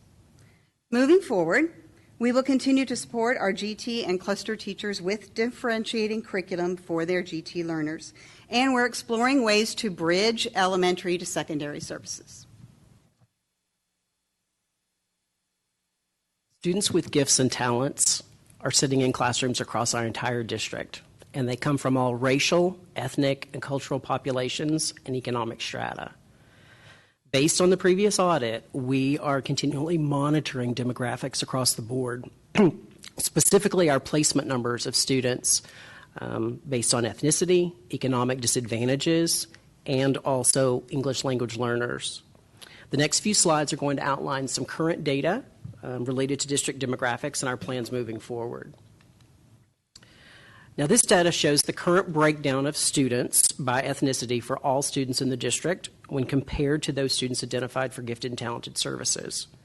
Since the audit, we've made gradual gains in the identification of African American students. And even despite the pandemic, we have remained fairly steady in the growth that we've had with students across the board. But based on this data, we still see a continued need when we think about the increasing of our identification of both African American and Hispanic students. These graphs compare the student population of English language learners with those students identified for gifted and talented services. Since the audit, there's been an intentional use of nonverbal assessment tools, which have improved the identification of students with language deficits. The goal of a nonverbal assessment is that it removes the barrier of language that most students with a language deficit come to the table with, or lack thereof. We've also been using GT attribute checklists. They're an observational tool for both parents and teachers that give us an opportunity to acquire some qualitative data, observational data on students, and these checklists have been adapted for different types of student populations and groups. So we have checklists that are helping people to understand that a student from poverty may exhibit characteristics of giftedness in a different way than a student from a median household income. And likewise, students who are twice exceptional, who might have special education needs, may also have gifted and talented qualities, and those present themselves in different ways. So these attribute checklists are a way for us to recognize that giftedness manifests itself differently across populations. But based on this data, we see a need to continue our work on increasing the identification of ESL and bilingual students. Now, these graphs compare the total student population with economic disadvantage and those students identified as gifted and talented. The nonverbal assessments and the checklists that I just talked about, they're one way that we are working to increase the identification of students that are most definitely on free or reduced lunch. But we also see a need to continue increasing and working on identifying students in these groups. Now, when we think about identification moving forward, we think it's important for you to understand also that at the elementary level, we plan to continue reviewing new screening instruments. We have, just in the past year, used more nonverbal assessment tools than we have in quite some time. And we are even expanding some of the nonverbal assessments we're using at specific grade levels as a screener to make sure that we're catching kids from different demographic groups. You know, some kids, they present their giftedness in an easy to identify way in a classroom. And some kids, it's hard to see because there are other things that sometimes get in the way and don't show those characteristics to them. So we want to continue focusing and reviewing new instruments as they come out and making sure that we are finding some really good tools to make sure that we're identifying students in our district.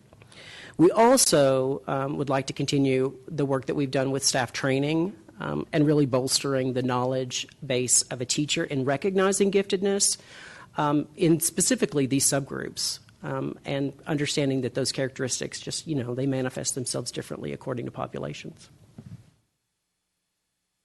At the secondary level, we are trying to identify students who've either just moved in to the district or those who've gone so far unidentified in our district. So we've taken some steps to help increase the identification of those students.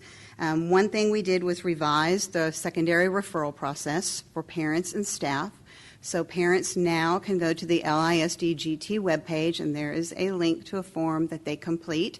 That link is also available on every campus GT webpage, in addition to our campus facilitators having those as well to be able to share with parents who email.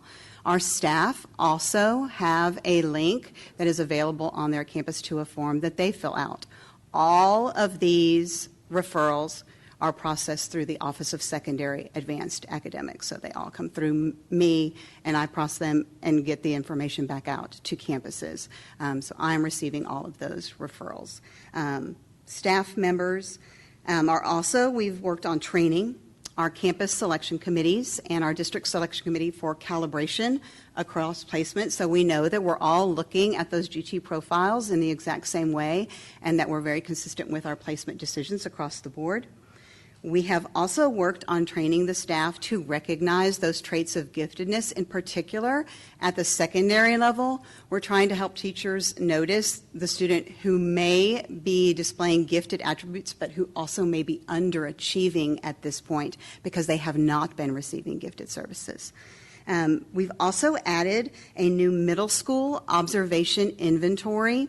This allows our core content teachers to provide information about a student who they see may have specific content area exceptionalities. It's another piece of qualitative data that our selection committee can use to help determine if a student needs gifted services.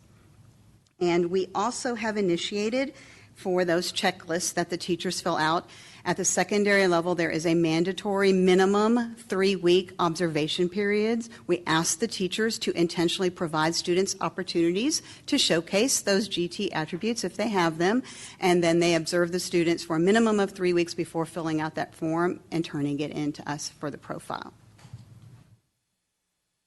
Under professional learning, our teachers and staff are still required to complete the 30-hour initial training if they serve GT students, and they are still required to complete the annual 6-hour update. We offer a variety of courses, as you can see, to meet those needs. Currently, all of those courses are virtual in Canvas. And last year, our staff members completed 2,234 hours of GT-specific professional learning. Moving forward, Kobe and I plan to continue both online and in-person learning for teachers and staff to ensure that those who are helping our gifted learners are prepared to do so. Our service model continues to include cluster grouping, planned experiences, push-in and pull-out, and designated GT sections of core secondary courses. We also ask our GT students to set annual goals. These personalized service plans are created by the students with parent input and teacher monitoring for success. And all of these personalized service plans are documented in AWARE. Moving forward, we will continue to evaluate placement options for identified students, and again, we're collaborating to bridge elementary to secondary services. For family and community involvement, this would include our efforts to create instructional partnerships, public sharing of student learning and products, increasing our social media presence, revising the department webpage, and creating campus GT web pages. Moving forward, Kobe and I would like to offer parent information and education events. We are going to continue to refine our GT department webpage so that it better serves our parents, students, and teachers. We plan on developing additional student showcase opportunities, and we'll collaborate with staff to increase instructional partnerships with our community. And at this time, we are happy to answer any questions that you have. Thank you. First off, great presentation. Really appreciate that. Just a couple of quick questions. The training, the GT training for regular education teachers, is that required? Both of you mentioned it, but is there a requirement component to that?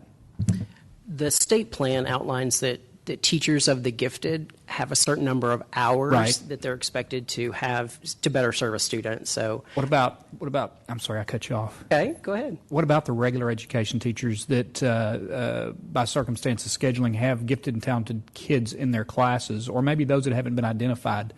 What's the requirement of that training for them? Twofold. So if they are an identified cluster teacher, they would have additional training. Right. by chance that a student has moved in, like you think in elementary school, right? We might have a kiddo that's been in a second grade classroom and then becomes identified mid-year from a referral. That teacher might not have already been a cluster teacher. There's support provided to that teacher. Any of these course offerings are available to any teacher, K-12, that would want to attend them.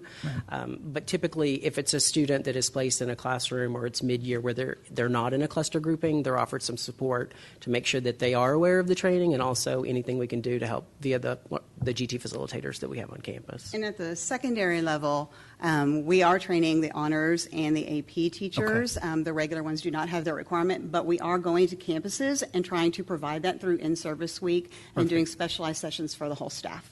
And then just a quick follow-up, love the numbers. Much like staffing over a long period of time, there's been an increase in diverse staff. I just wonder if maybe at a future date we could get a 5-year snapshot on where those numbers via ethnicity have come from and where they are now, because that's a marathon, not a sprint. And I agree with you. You've identified a couple of areas that we can get better at. And so I would just like to see that snapshot, just if you have an opportunity for that. But thank you all very much. That's great work. Thank you. I appreciate the work on this. I remember sitting and listening to the audit presentation way back when I was in the cheap seats. So it's the 5th slide, and my question is, I want to understand, what does increased communication look like between elementary and secondary GT? Is this internal communication? Is this from you all them, or is this also an external communication to parents, et cetera? It's a combo of all that. So because Tammy and I are new, we have forged an alliance. She is my partner in crime. So we have weekly check-in meetings with each other. Every Friday we meet for a half day to align the kinds of things that are going on at elementary with the things that are going on at secondary. And there are portions of our service models at both the elementary and the secondary that we think we may need to massage that bridge from one to another as far as services are considered. We also are working to bridge the elementary to secondary when we think about parent communication, parent involvement, helping the community to understand, because we can identify students at school, but parents are one of the best advocates for their children. And if we can provide really good parent education about what it means to be gifted and the kinds of things to look for in your student, then that's another great way that we might find students from these subgroups. So we're doing a little bit of both of those things. The only demographic that I did not see identified in the slide is special education. And so I was wondering if that is a subpopulation that you are also looking at in identifying. Well, actually, we're starting to do that. We don't have any historical data that we were able to bring with you as far as a comparison like that. So every time we go to selection, so what happens at a campus, students are referred, they're tested, and then there's a campus selection meeting, and that committee decides what the placement will look like. After that campus selection, it goes to the district selection committee.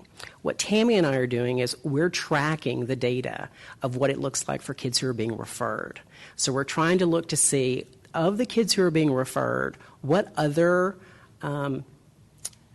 qualities might a student exhibit, i.e. special education, 504 accommodations. We're also tracking ethnicity, looking at students by race, those that are referred versus those that are referred and that qualify or do not qualify. We already are seeing a fair discrepancy in referral of some of our subgroups, so we're thinking that that's data that's informing us.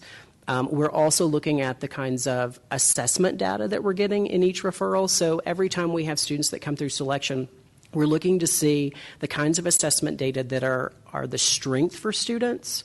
So every time we go through, we look to see, okay, what's the percentage of this round of selection that's qualifying based on a verbal assessment versus a quantitative assessment, which is more math, or a nonverbal assessment. And what we're already seeing is we tend to find more kids using a nonverbal assessment. So we think it's a really important part of the puzzle in identifying those kids. So we are trying to do that. We just don't have any really great fancy charts for you just yet. But next year, just get ready, okay? Because it is a focus. I look forward to the charts. Yes, thank you so much for the presentation. It's always enlightening, and we have come a far way from that audit back in the day. Can we also have a campus breakdown? Do you have that? You want a campus breakdown by ethnicity? By GT students. By GT students identified per campus or by Yes. each of those Yes. demographics? Yes. All of the above? We can get that to you. Probably not by 8 o'clock, but we No, can get you're it to good. you in You're a good. in a Just week or so. Yeah. Thinking forward, it's always important for me to see what areas of our district. We're vast. We serve a lot of different populations, and it's just good information for us to have, I believe. And so we appreciate that. Could you just explain also, and I'm trying to read my notes, and I obviously didn't take very good ones because I can't read some of them again. But the social media presence, can you talk about who your audience you're wanting to be and what kind of information you're wanting to share with that? Sure. So initially, we're kind of living on Twitter. We have LISD GT, and we're really using it to highlight what's going on in our GT classrooms. So our audience would be, other campuses, the parents, the families, the community at large. We are also using it as we can to also try and get some events out for information. So if there is a parent webinar that the Texas Association of Gifted and Talented is hosting, we want to put that on Twitter so that parents who follow us can see that information. So right now, all we have is the Twitter, but we're hoping, we've been working with communications to try and grow what we're doing. Okay, perfect. Doing that in tandem with our district website. So we've been working internally, the two of us, on creating a lot of parent information documents on helping parents to understand, how do I identify a student? What does the process look like for selection? How do I know if it's time to identify my kiddo? And, is there a difference between a student who's a really high achiever and one who really is a critical thinker who sees the world differently? We're hopeful that when we add those to the district website, we can highlight those through some of our social media presence too, so that we're funneling the community through that, and a way that we can track the kinds of things that people are clicking on and looking at to see if those things are making a difference, that we might be able to reach an audience before we're able to get to them in another way. Perfect. I love that. And one other question. After you get a referral, how long does it take for a student to really be plugged into GT if they qualify? It is. There are two ceremonies. So at the secondary level, we have two referral windows, one in the fall and one in the spring. And so a student who is tested in the fall, it's a semester, and if they want to, they could go into it in the spring, any GT sections that they want to. So it would be 18 weeks before they were able to change a schedule. And how long does that process take place, I think, for a parent or for some, student that is going through that? How long does it vary? Well, because we have a defined referral window at the secondary level, after that window closes, and it just closed, let's say, for this semester at the beginning of March, that's when testing starts. So testing starts this week, and then it takes, because at the secondary level, we have one person who's traveling from campus to campus to campus to administer the test. So that just takes a lot of days to be able to go to every campus and administer those tests. So we will not go to district selection until May. So it is several months before the student and the parents learn if they were placed. Now, at that point in time, students have already requested classes for next year? So you all work very closely with the counseling system to get that new process in place, correct? Once the student's identified, we notify the campus counselors and our campus GT facilitator and the parents, and let them know that if they would like to make a schedule change, they can. Awesome. Thank you. And then elementary level, it's essentially about 6 weeks. Okay. So Tammy has a different beast to handle as far as gifted and talented at the secondary level because of scheduling, right? So you've set a schedule for a semester. At the elementary level, we're dealing with maybe 2 or 3 teachers, right, that a kiddo has. And so there's not a huge change with them with regard to that. So anytime within about a 6-week period, somebody can refer a student. They take both ability and achievement tests. We do some observation protocols that both parents and teachers give feedback on. The campus has a selection committee that they hold with other people on campus who are either cluster teachers or have advanced training in GT, including a counselor and an administrator. They make placement recommendations, and just like at the secondary level, those come to a district committee. And each 6 weeks at elementary, the district committee is composed of district leaders, campus leaders, and also GT facilitators on campuses. And they look at student profiles and a blind process where they don't have any student name. All they know is the campus and any background information that's been provided from the selection committee to make those recommendations. Sometimes when a student comes to district selection, that committee will decide that there's more data that's needed, and that means that it's going to go back. Facilitator may give some more assessments before a determination can be made. Okay, thank you all very much. Thank you. I have a couple questions for you. Thank you. Actually, one each. One is for content area specialty in elementary, specifically for math in the later years of elementary.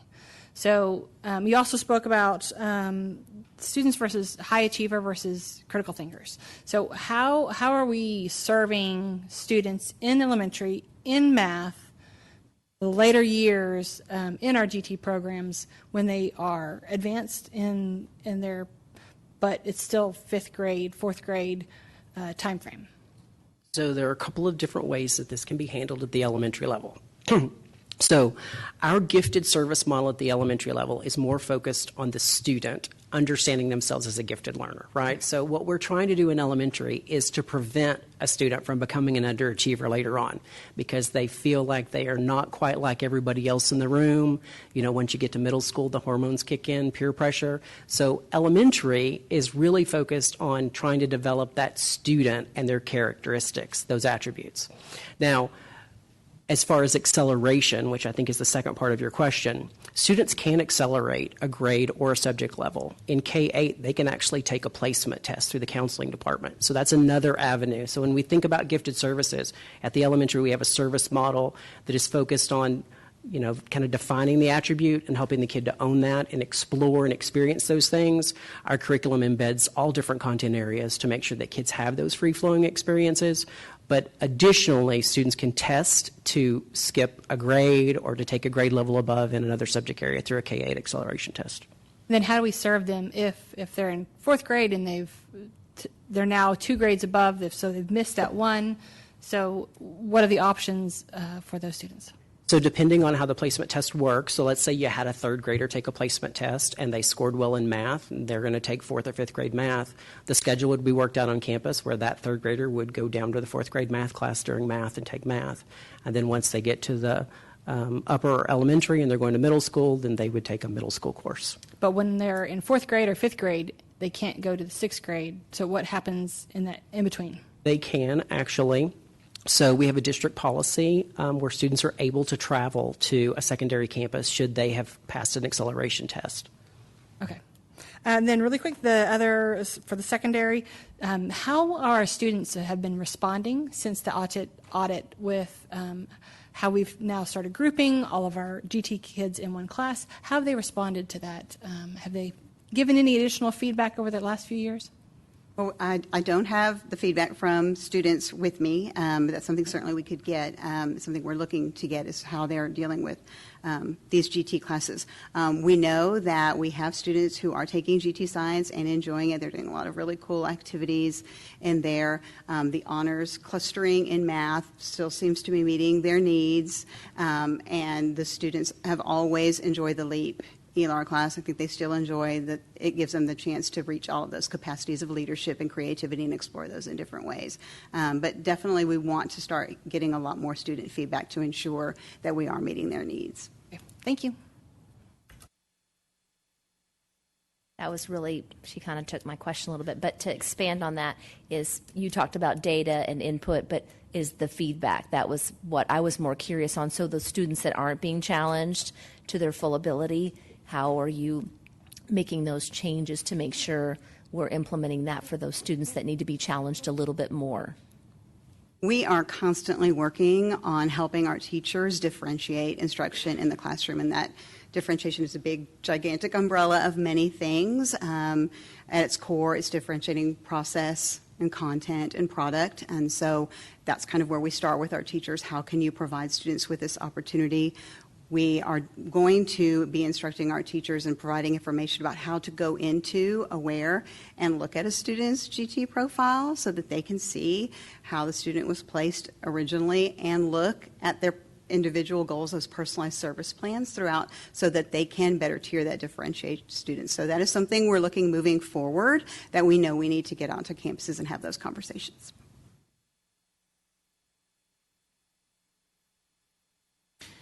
Tammy and Colby, thank you very much. Very thorough presentation. I think we've exhausted our questions and look forward to the next update. Thank you for your work on this. Thank you. Well, Dr. Rapp. Dr. Fitzhugh's up. Oh, boy.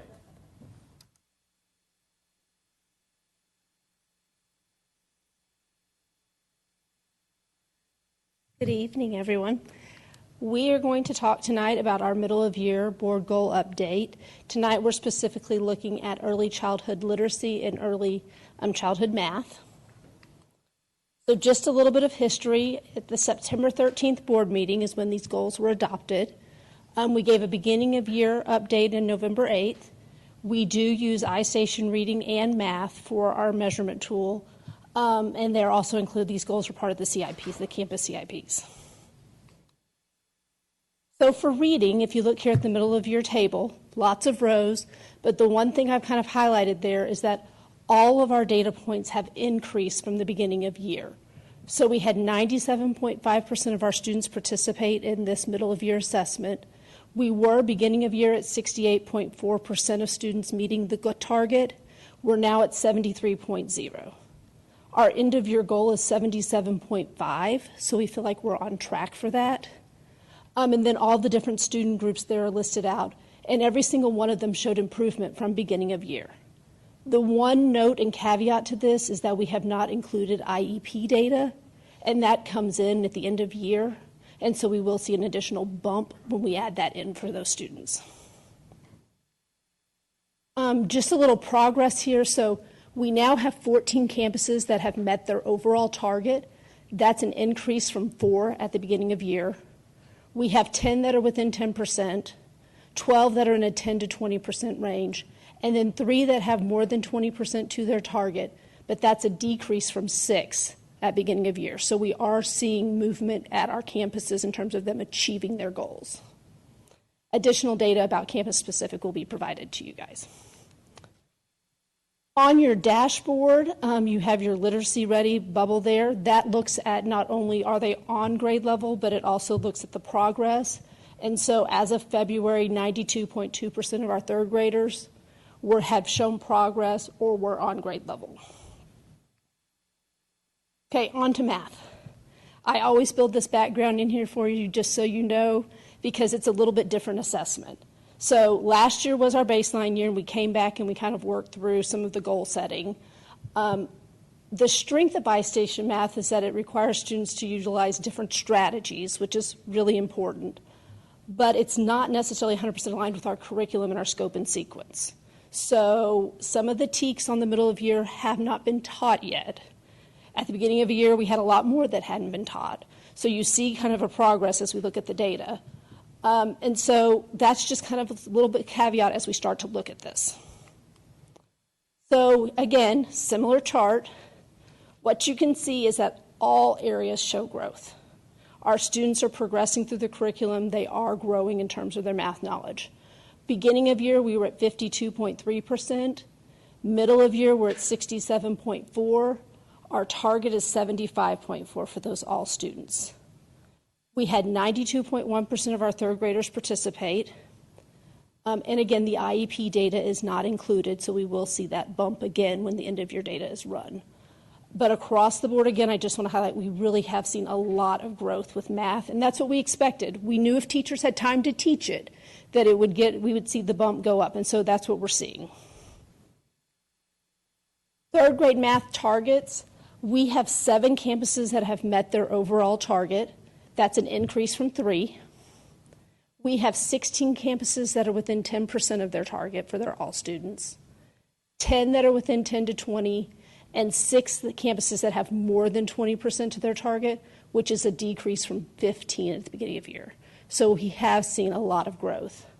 again, additional data will be provided.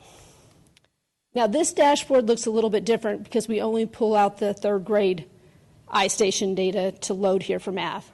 So your dashboard has a lot of gray on it. I just want to remind you guys of that when you log in.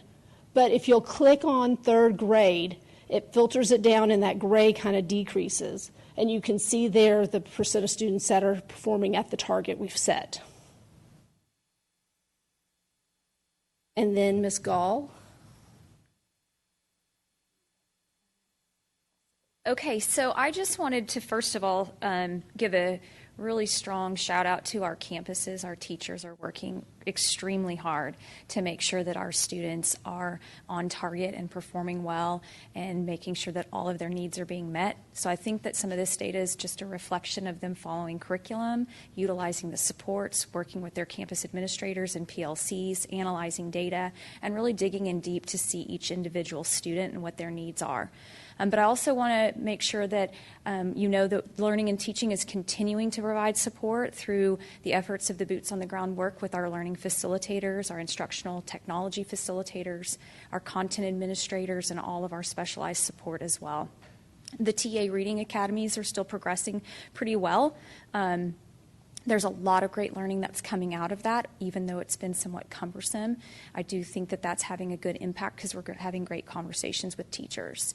And then just making sure that we dig deeper into the standards and reviewing what they actually are asking and demanding of the students so that they better understand the verbs of those standards.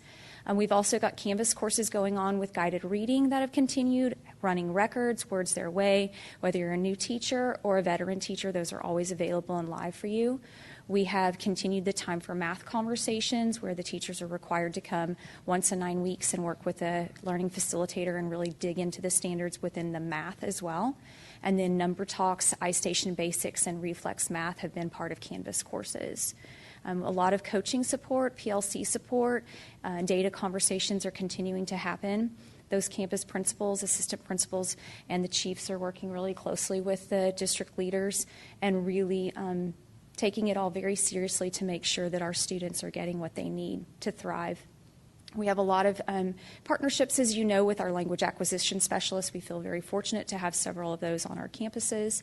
Our bilingual department is continuously working with our dual language classrooms, our ESL department as well, and then we constantly work with special education and gifted and talented to make sure any of our needs of our students are being met and reevaluated, and constantly also looking at what additional professional learning needs to be offered, and that's something we're currently doing as we head into the summer. You'll get an update on the end-of-year board goals in June from Dr. Fitzgerald and myself. I'm just going to make one comment as we close this out. Well, actually two comments. One, with the district improvement plan this school year, of course, we were very strategic after looking at our math data from last school year around the time for math sessions and really taking what we've learned around literacy check-ins and identifying that there's still struggles with understanding the math TEKS. And so I think you're seeing at this point now, this far into the school year, some results from that. And so I'm really proud of the work of the team and the campus principals for implementing that with the teachers. And then secondly, you know, just as we know, people often wonder what data are you monitoring for student learning. Many school districts have conversations around STAR data and student groups. And of course, STAR data is an autopsy. It's not formative. By the time you get it, there's really very little you can do about it. And so I'm very proud of y'all's support and our approach to monitor more real-time formative data on students throughout the school year, and I appreciate them for bringing that forward.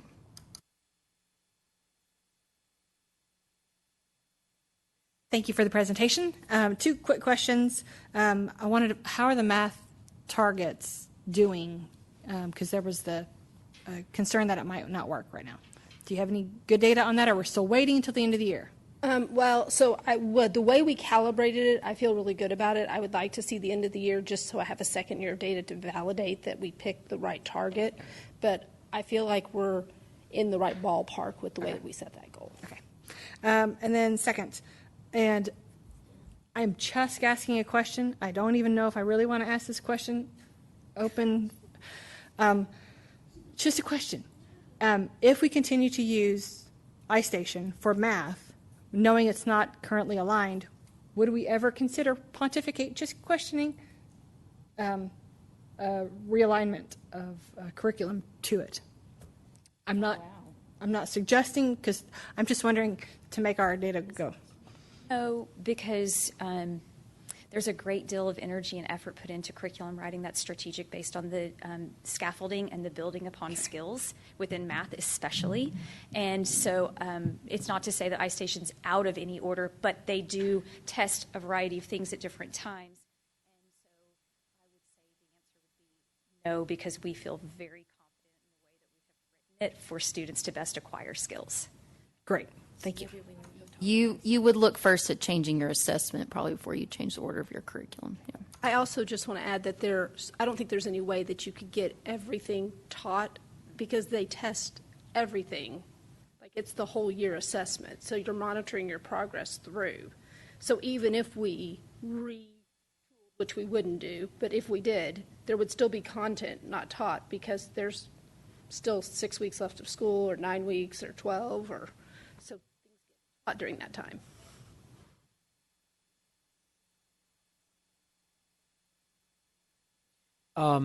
Hey, thank you very much. I'm going to expand a little bit on something Dr. Rapp mentioned. We had someone communicate with us, and I think it's important when we look at student performance that we look at it in totality of the series of presentations that you provide to us, and particularly both Adrian and Sarah.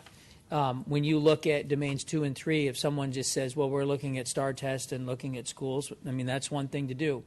But you can be uninformed about what we're doing and say that we're not doing anything in domains 2 and 3 when you don't look at the other data that you're looking at, right? So what are we doing as it relates to student progress? We, a number of years ago, and I'm thinking it's almost 4 or 5, had within our board goals, which were superintendent goals, not for Dr. Rapp, but we put in iStation. And at the time, it was not 100% of kids on grade level, and the reason for that was we have a lot of kids with high mobility coming into our Title I schools, and so we didn't know where we were getting them from an English language learner perspective. So one of the things we put in was 6 months of progress or on grade level, and so we were very fair in that. And then we added others like math within the last couple of years.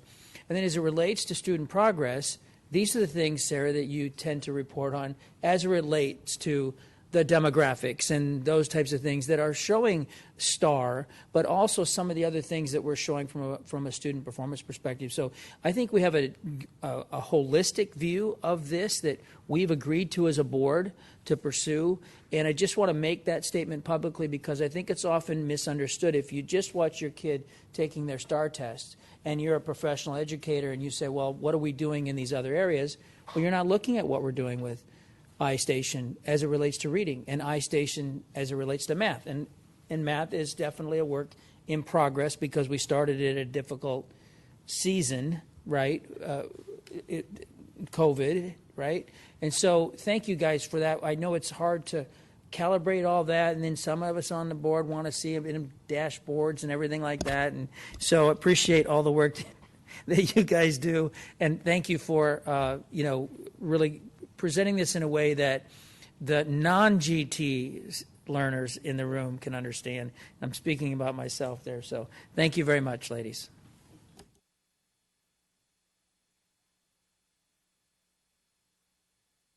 And Dr. Rapp, Mrs. Smith.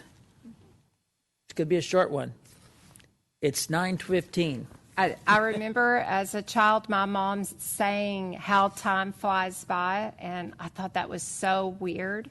And yet now as I bring you the district staff summer hour information, I can completely relate to her statement and time flying by through the year.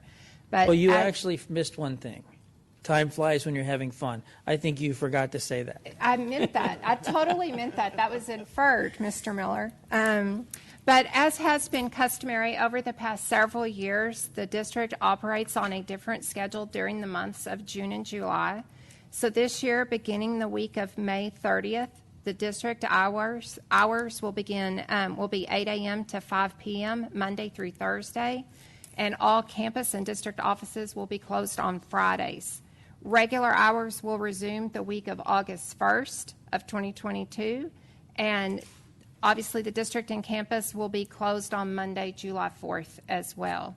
And just as a reminder, each year when we start this process, we do evaluate our schedule with Dr. Miller and professional learning to make certain that we're falling in line with our Thrive calendar and all of our back-to-school activities. We've done that this year as well. And this schedule allows us to save approximately $10,000 each Friday that we are closed. So it is once again time to plan for district summer calendar. Any questions? Nope. Thanks, Sheila. You're welcome. Okay. I think we're up to my exciting one. Mr. Youngs, go at it. Yes, sir. If you'll turn to page 148 of your board book, and then you'll find the report through the end of January of this year. I'd like you to focus your attention on the second column from the far right. These will summarize our figures as we are through the year, through the end of January. I'd like you to look at local revenue. This is largely M&O tax at work. So we're at 366.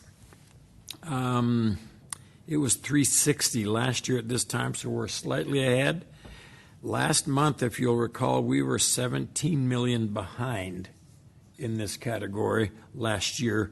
Now we're 6 million ahead. So the month of January was very significant for us in our M&O tax receipts. Total revenue, fourth line down, 389. That compares with 396 last year, so we're getting less state and federal. We should capture some of that as we move through the rest of the school year. Then go down to a couple of lines under function 99. We spent 206 through the end of January. This compares with 204 last year, so we're just about the same.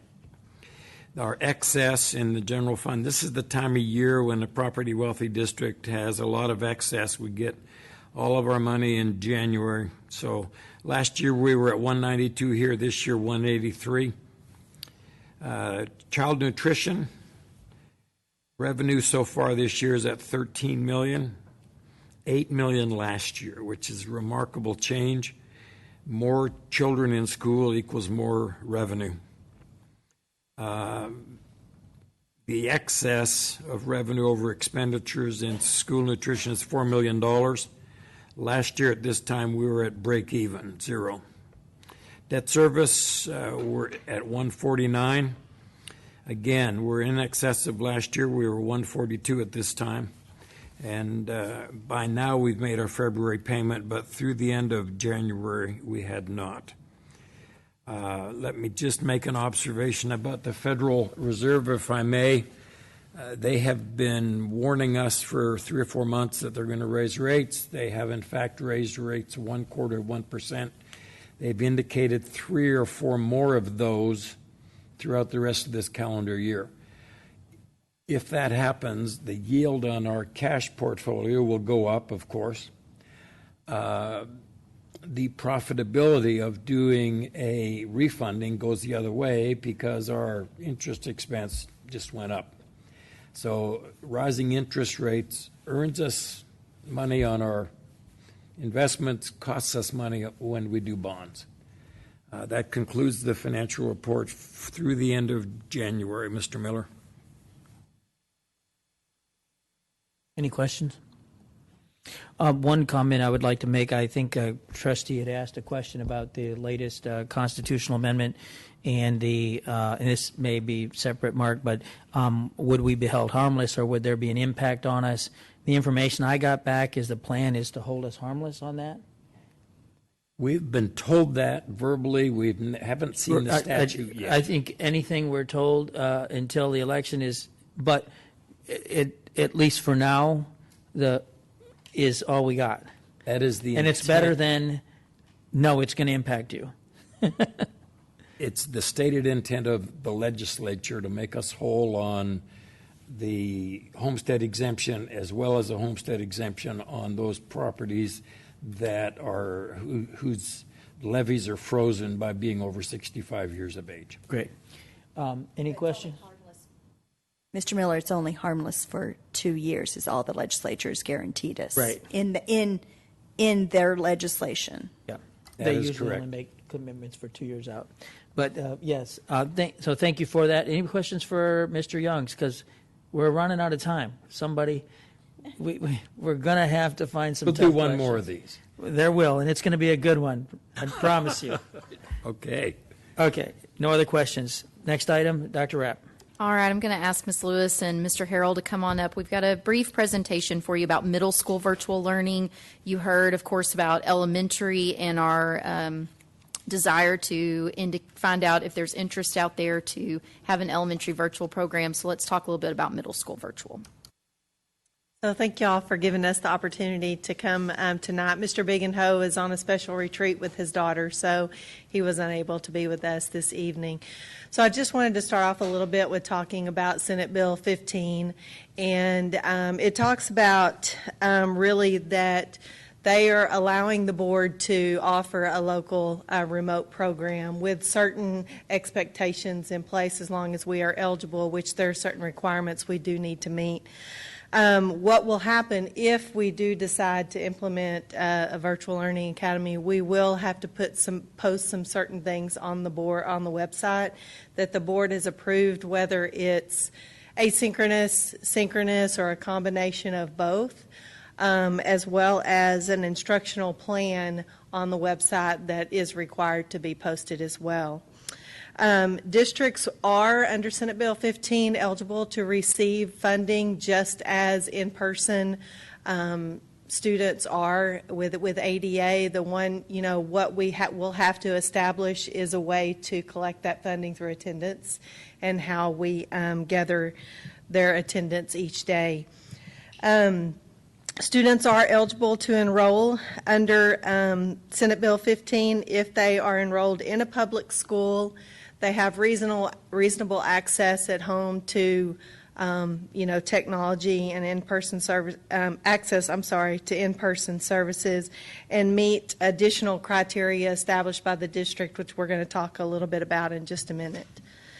The district requirements under Senate Bill 15. We do still have to administer state assessments to students who are in remote learning, just as we do for those students who are in person. Students in secondary, this doesn't apply for elementary just because of UIL, but students in secondary, so for UIL, that would be 7 through 12. They are required. We are required as a district to provide access for those students who want to participate in performing arts or athletics. Meet the needs and comply with all relevant federal and state laws with respect to students with disabilities, as well as our English language learners. So we will have to provide services for them and give them that opportunity and role as well. And as teachers, this is a biggie because this is a little different than what we did prior. We kind of told teachers you're going to be remote teachers in this sense, and maybe 1 or 2 periods or all day, but we cannot do that in this situation. They have to want the position. They will be, asked to apply if it's something they do want.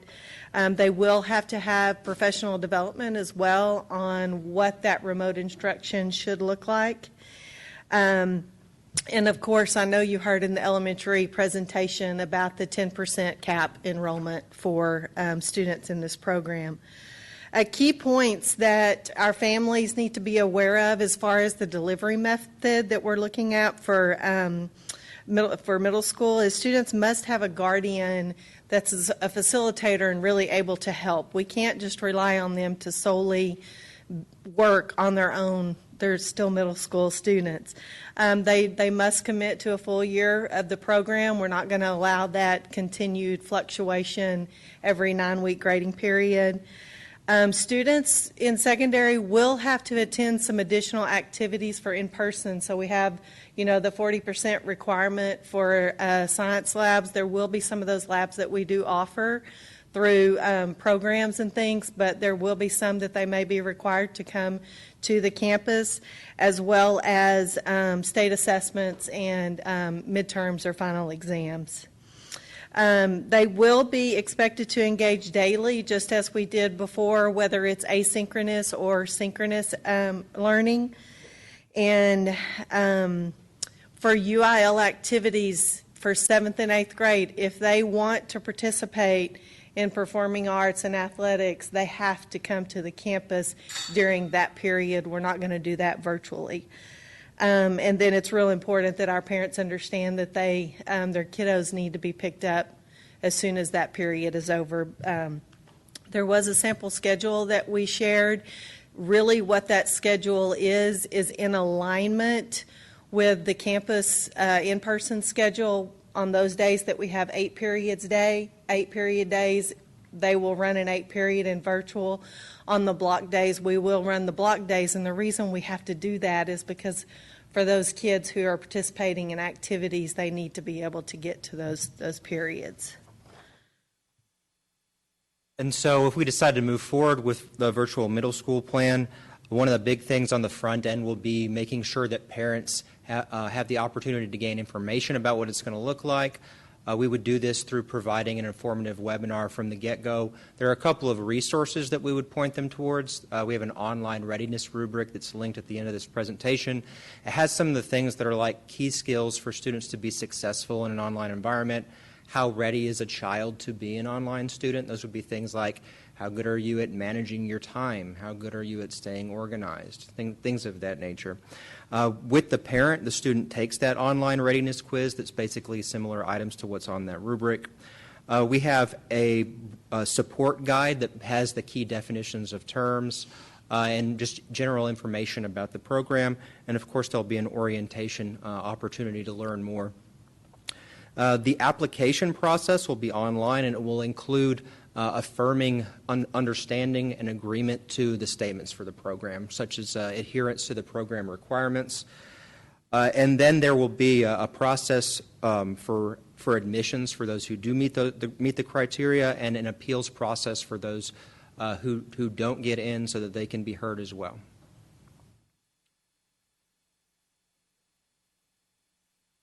Right now, you can see some of the offerings that we have sort of tentatively out there, all the core offerings across 6th, 7th, and 8th. There's some honors options out there. We haven't really settled on what the electives will be at this point, although we do know, of course, that for UIL, those are going to take place on campus and not be virtual options. We already have some, like, for example, Spanish built out in VLA that can work for middle school, but we really haven't settled on the electives quite yet at this point. You can see here on the slide on staffing, here if you were to assume about 500 middle school students, here's how many teachers you might need. About 15 full-time core middle school teachers, 1 to 2 PE teachers. A couple of assumptions in here, class sizes of about 30, and you can see the caseloads over on the right side per teacher on that bottom table. One thing that we'll have to think about if we decide to move forward is whether virtual needs to live at the campus level or whether it needs to be its own entity. There are some pros and cons to each of those decisions, right? Leaving things at the campus level means we don't have to stand up other stuff at the district level to meet student needs that normally are taken care of by the campus, but that comes with some disadvantages as well.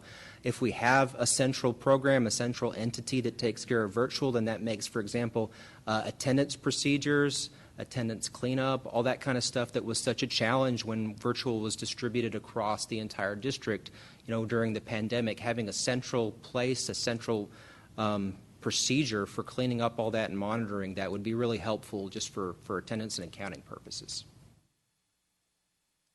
So Mr. Harrell talked about just the entity versus a non-entity. We've worked pretty closely with Mrs. Bray in regards to talking about this, and for PEMS data and for accountability and attendance. She's actually been working with other districts to see what they're considering as well. So it will, of course, that will impact staffing if we have its own entity, because we will have to hire an attendance clerk and and registrar, different pieces, counselor, administrator, and versus if we don't and it's spread across campuses, they will still report to their home campus. But one thing that's real important that you understand if we are a non-entity with attendance, a teacher at a campus would need to know every attendance clerk at 15 middle schools and correct and know who to contact in those situations. So it would be a real nightmare if we go that direction. So that's just one little thing that kind of gives me a little bit of hives. But campus alignment across the district in scheduling, this is something that's really important for you guys to understand when we look at asynchronous versus synchronous.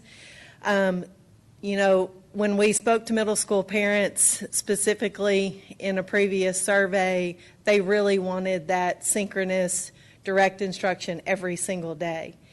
When you build this out like this, you have to think that every campus, if we're bringing all together, doesn't have honors band at the same time. They don't have girls and boys athletics. Yes, 7th and 8th grade, that's the same across, so athletics wouldn't be an issue. But when you're looking at certain classes and you think that all kids are not going to align with their schedule, you can't establish that synchronous time every single day for every 8 period. So there will have to be a combination of asynchronous and synchronous. Now, on those direct instruction times where they have synchronous, it will be recorded so a student can go back and see the live teaching. We would definitely, offer that. And of course, teachers would still be available for that tutoring and one-on-one support as well.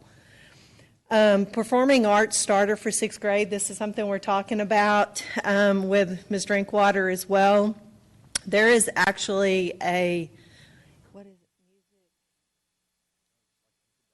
it's Introduction to Music, which would be a virtual class that really hits all music areas, which is what Ms. Drinkwater is recommending for 6th grade. We would then allow, of course, 7th grade, if they want to participate in a performing arts, then they could transition. They may be a little bit behind, but those the sectionals and those things will still be offered for those students that know they're on the band track, and they will have the opportunity for those lessons and things even in 6th grade as well. The campus connection is also something when you're looking at an entity versus a non-entity. If we have that centralized unit, then that connection piece is there, and they can really build that culture and community. We will have limited elective choices. We've learned when talking with Mrs. Seeley and Mr. Cooper through the electives that there aren't really a whole lot of robust elective choices out there for virtual, and so we're really trying to expand that and do more research, and that's really where we can't offer everything at the middle school, and so that's something that we'll need to be clear about. And then the synchronous versus asynchronous, which I discussed already. The next steps, we do have a survey in the works right now that Communications is supporting us with that will gauge interest from our community to see how many might be willing or might be wanting to participate at the middle school level as well. We provided those resource links for you just so you had some things to look at as far as the parent guide, the rubric, the application that we'll be putting together, and then just a schedule.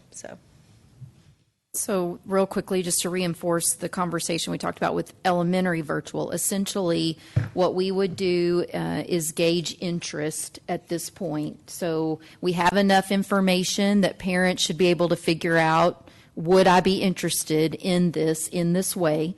And then based on the interest, run the numbers on the financials.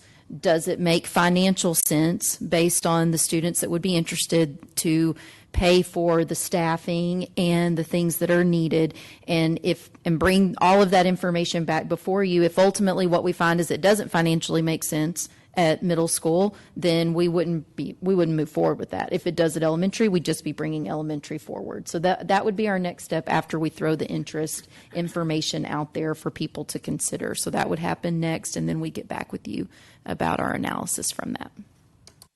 Let me just add, too, that because we have high school VLA that's pretty much in the works, there wouldn't have to be the staffing may become an issue if we go and offer full-time. But as far as the curriculum and the development, they're really working at a fast pace to continue to stretch that out as well.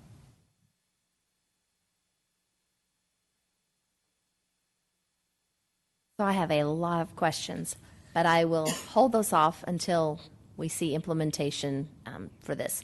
So my question, Dr. Rapp, is for you. As we're looking at these opportunities, I don't know what your timeline or what the timeline of the district's thinking, like next school year, and if so, what does that look like as a board for us as we're trying to set our budget where we could reduce on campuses and, you know, those shifts happen? So how does that look like from a budgetary standpoint? Great question. Essentially, what the interest survey will allow us to do is get the information back within the month of April. So, of course, we'll have Friday's budget workshop with your initial forecast. We won't have these kind of things worked into it. Easily, before we see you again on budget in May, we would be able to provide information on, based on the numbers, does this make any sense? So we could know, are we planning for an implementation? Are we not planning for an implementation? So it just relies on getting the interest information back and seeing what kind of numbers are we even dealing with here. And then that would be our next step. So I think that'll be very crucial as you're bringing this to the board is the numbers as well. I mean, the opportunity is great. I'm very excited about opportunities that we're providing, but it's going to be a financial numbers as well for the board to decide. Yeah. We just won't know till we put out the survey if we have enough interested to warrant it. Christy?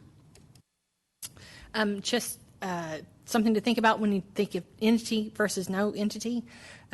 Last legislative session, the bill that was making its way through required us to have a separate entity. So we don't know what... There's an application process that will have to be completed if we choose to move forward with that. And there are some timelines attached to that as well. But as the new committee at the state level is looking at virtual, and then next legislative session, whatever one we pick might or might not align with what the future of virtual holds at the state level. Just a thought. Which Senate Bill 15 only lasts till 2023. So right through the end of next legislative. Yeah. So they have a statewide committee that's reviewing it right now, and so it could align with what we pick, and it might not. Will we be, usually middle school requires a couple of fine arts, requires a PE. Will we be requiring that of our virtual students? So we will be requiring, no matter what, parents to take their child to school for that. So it will not be, my point is it will not be a completely virtual experience the way you're describing it. Sixth grade is the only year we require fine arts, and that will be virtual for sixth grade. Okay. The performing arts at 7th and 8th for UIL is when they have to come to school. Don't we require a PE? PE, yes, but we will have virtual PE offerings. Thank you for this. Very interesting. Lots to think about. And I'm sure y'all put a lot of work into it, so thank you for that. I guess really, again, kind of like Ms. Cox, there's a lot of things. I was thinking, well, how are we going to do this? What if it, going to wait until that all happens. But so one thing I did want to just throw out there is I really love the idea of this arts, you call it a starter. And so it reminds me back in the day when I was in middle school in Tyler, Texas, we had something called exploratory. And so we went around to all of the electives, but one of them, and I just happened to have a sixth grader this year. He happens to be in band. He happens to love his saxophone. However, he also thinks, maybe I want to do orchestra too. And I'm like, oh, kid, okay. So I love the idea of them being able to experience, again, maybe there will be a kid that, oh, I know I'm going to go play the flute and that's all I want to do. But for that to be an option just in general, I love that. So it was a good time to say that. So there you go. Thank you. Anybody else? Aaron and Leanne, thank you for this. When we sat with the elementary, I think in the last session, I was a little bit dubious. Should we do this? Because I often think that this flexibility, it's like the number of special ed students that we take. We know that we identify special ed students based on the merits, not based on a quota that the state sets. And they do set a quota, and it does cost us a substantial amount of money. And I think we've quantified that even recently. But the more I think about what's good for kids beyond just LISD and, a lot of our kids, I see this as a viable option. So I would put on the table is we need to really understand the costs. And it may cost us, Christy's right, whatever legislation happens won't go into effect till September of 2023, and then it might affect funding and that type of thing. So it may cost us some money. In that, I think we've got to be judicious about how much that is if it's going to be a loss leader. Again, assuming that this is really good for kids, and let's just say the numbers are in the 300 range for each. I'm guessing I'm not holding anybody to that. But I would like to see us build, Mark, maybe a cost model on this that says, it's 5 teachers, I'm making this up, and it's these things, but it's also an iPad for every student that we bring in that we didn't have, and that's, let's say, $1,000. And then it's this and it's that, and that we really look at the costs. Now, again, I'm not suggesting that we don't do this if there's a little bit of a loss. But I am suggesting that we do it to build a case for the legislature in 2023, that we tell them what it costs to do these things, to create flexibility within a system of 5.4 million students where we're trying to get another 600,000. That in order to do this is what a district like LISD, which has a lot of services, but maybe there's a need for these kids, that we're going to show them exactly what it costs, and they can do some extrapolations. And then we sell the heck out of that as a board as we build our legislative session. So I don't know how we build a model like that is very inclusive of all the potential costs that are associated with this and the elementary side. And to Angie's point, that we really think through what's the cost to us. It may be that losing money is still the right thing to do.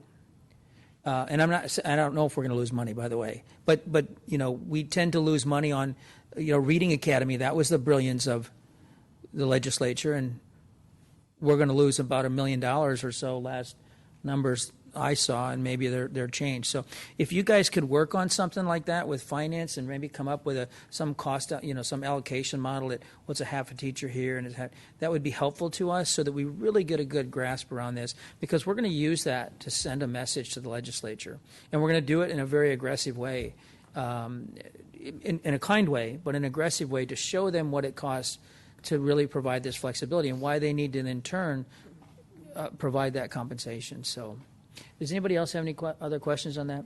Thank you, Aaron, Coach, for this, and really appreciate it. Can I say just one thing real quick? Sure. When we talk about cost, I certainly see virtual as an opportunity for us to mitigate some of those costs, because as we have more students taken care of through a virtual program, that actually creates more space on our campuses and creates less of a need for buildings and things of that nature. So that is definitely something that we need to explore.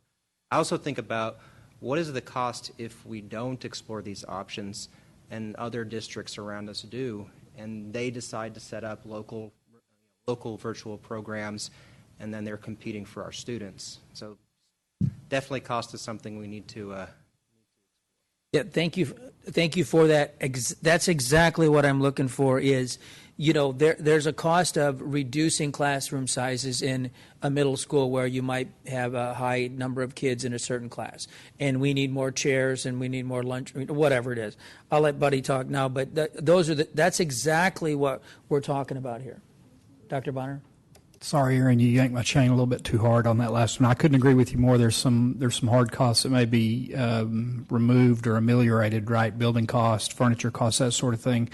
However, when you start splitting the apple up a bunch of different ways, you're going to lose some staffing flexibility, which may, in fact, prove to be more costly, depending on how the entity or the non-entity goes. So, like Ms. Cox, I'm going to sit back and watch and listen as long as you quit saying, making me ask questions. So, thank you.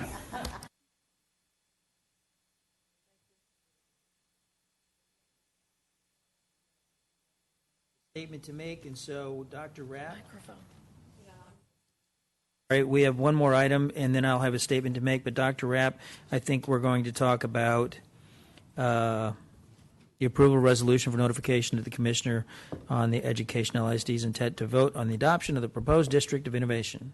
Yes, so this simply is just a vote that allows us to notify the Commissioner of our intent to have a proposed DOI plan. As I shared in my previous notes, this is not approval of the plan. This is just us notifying the Commissioner we're going to post a plan, we're going to get feedback, we'll bring you that feedback, and you do not have to vote on an actual plan until you receive that feedback in May. There's not a defined resolution for this, so that's where the wording's a little strange. We just need the approval of the vote to notify the Commissioner. Okay. With that said, do I have a motion? I'll do it.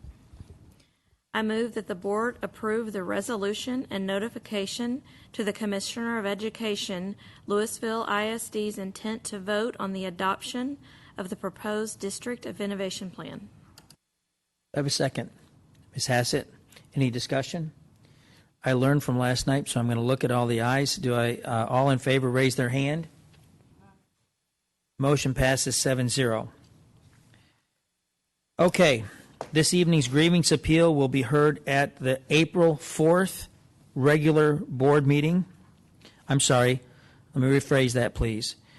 This evening's grievance appeal will be heard at the April 4th work session that Monday evening at the end of the session. Is there anything else?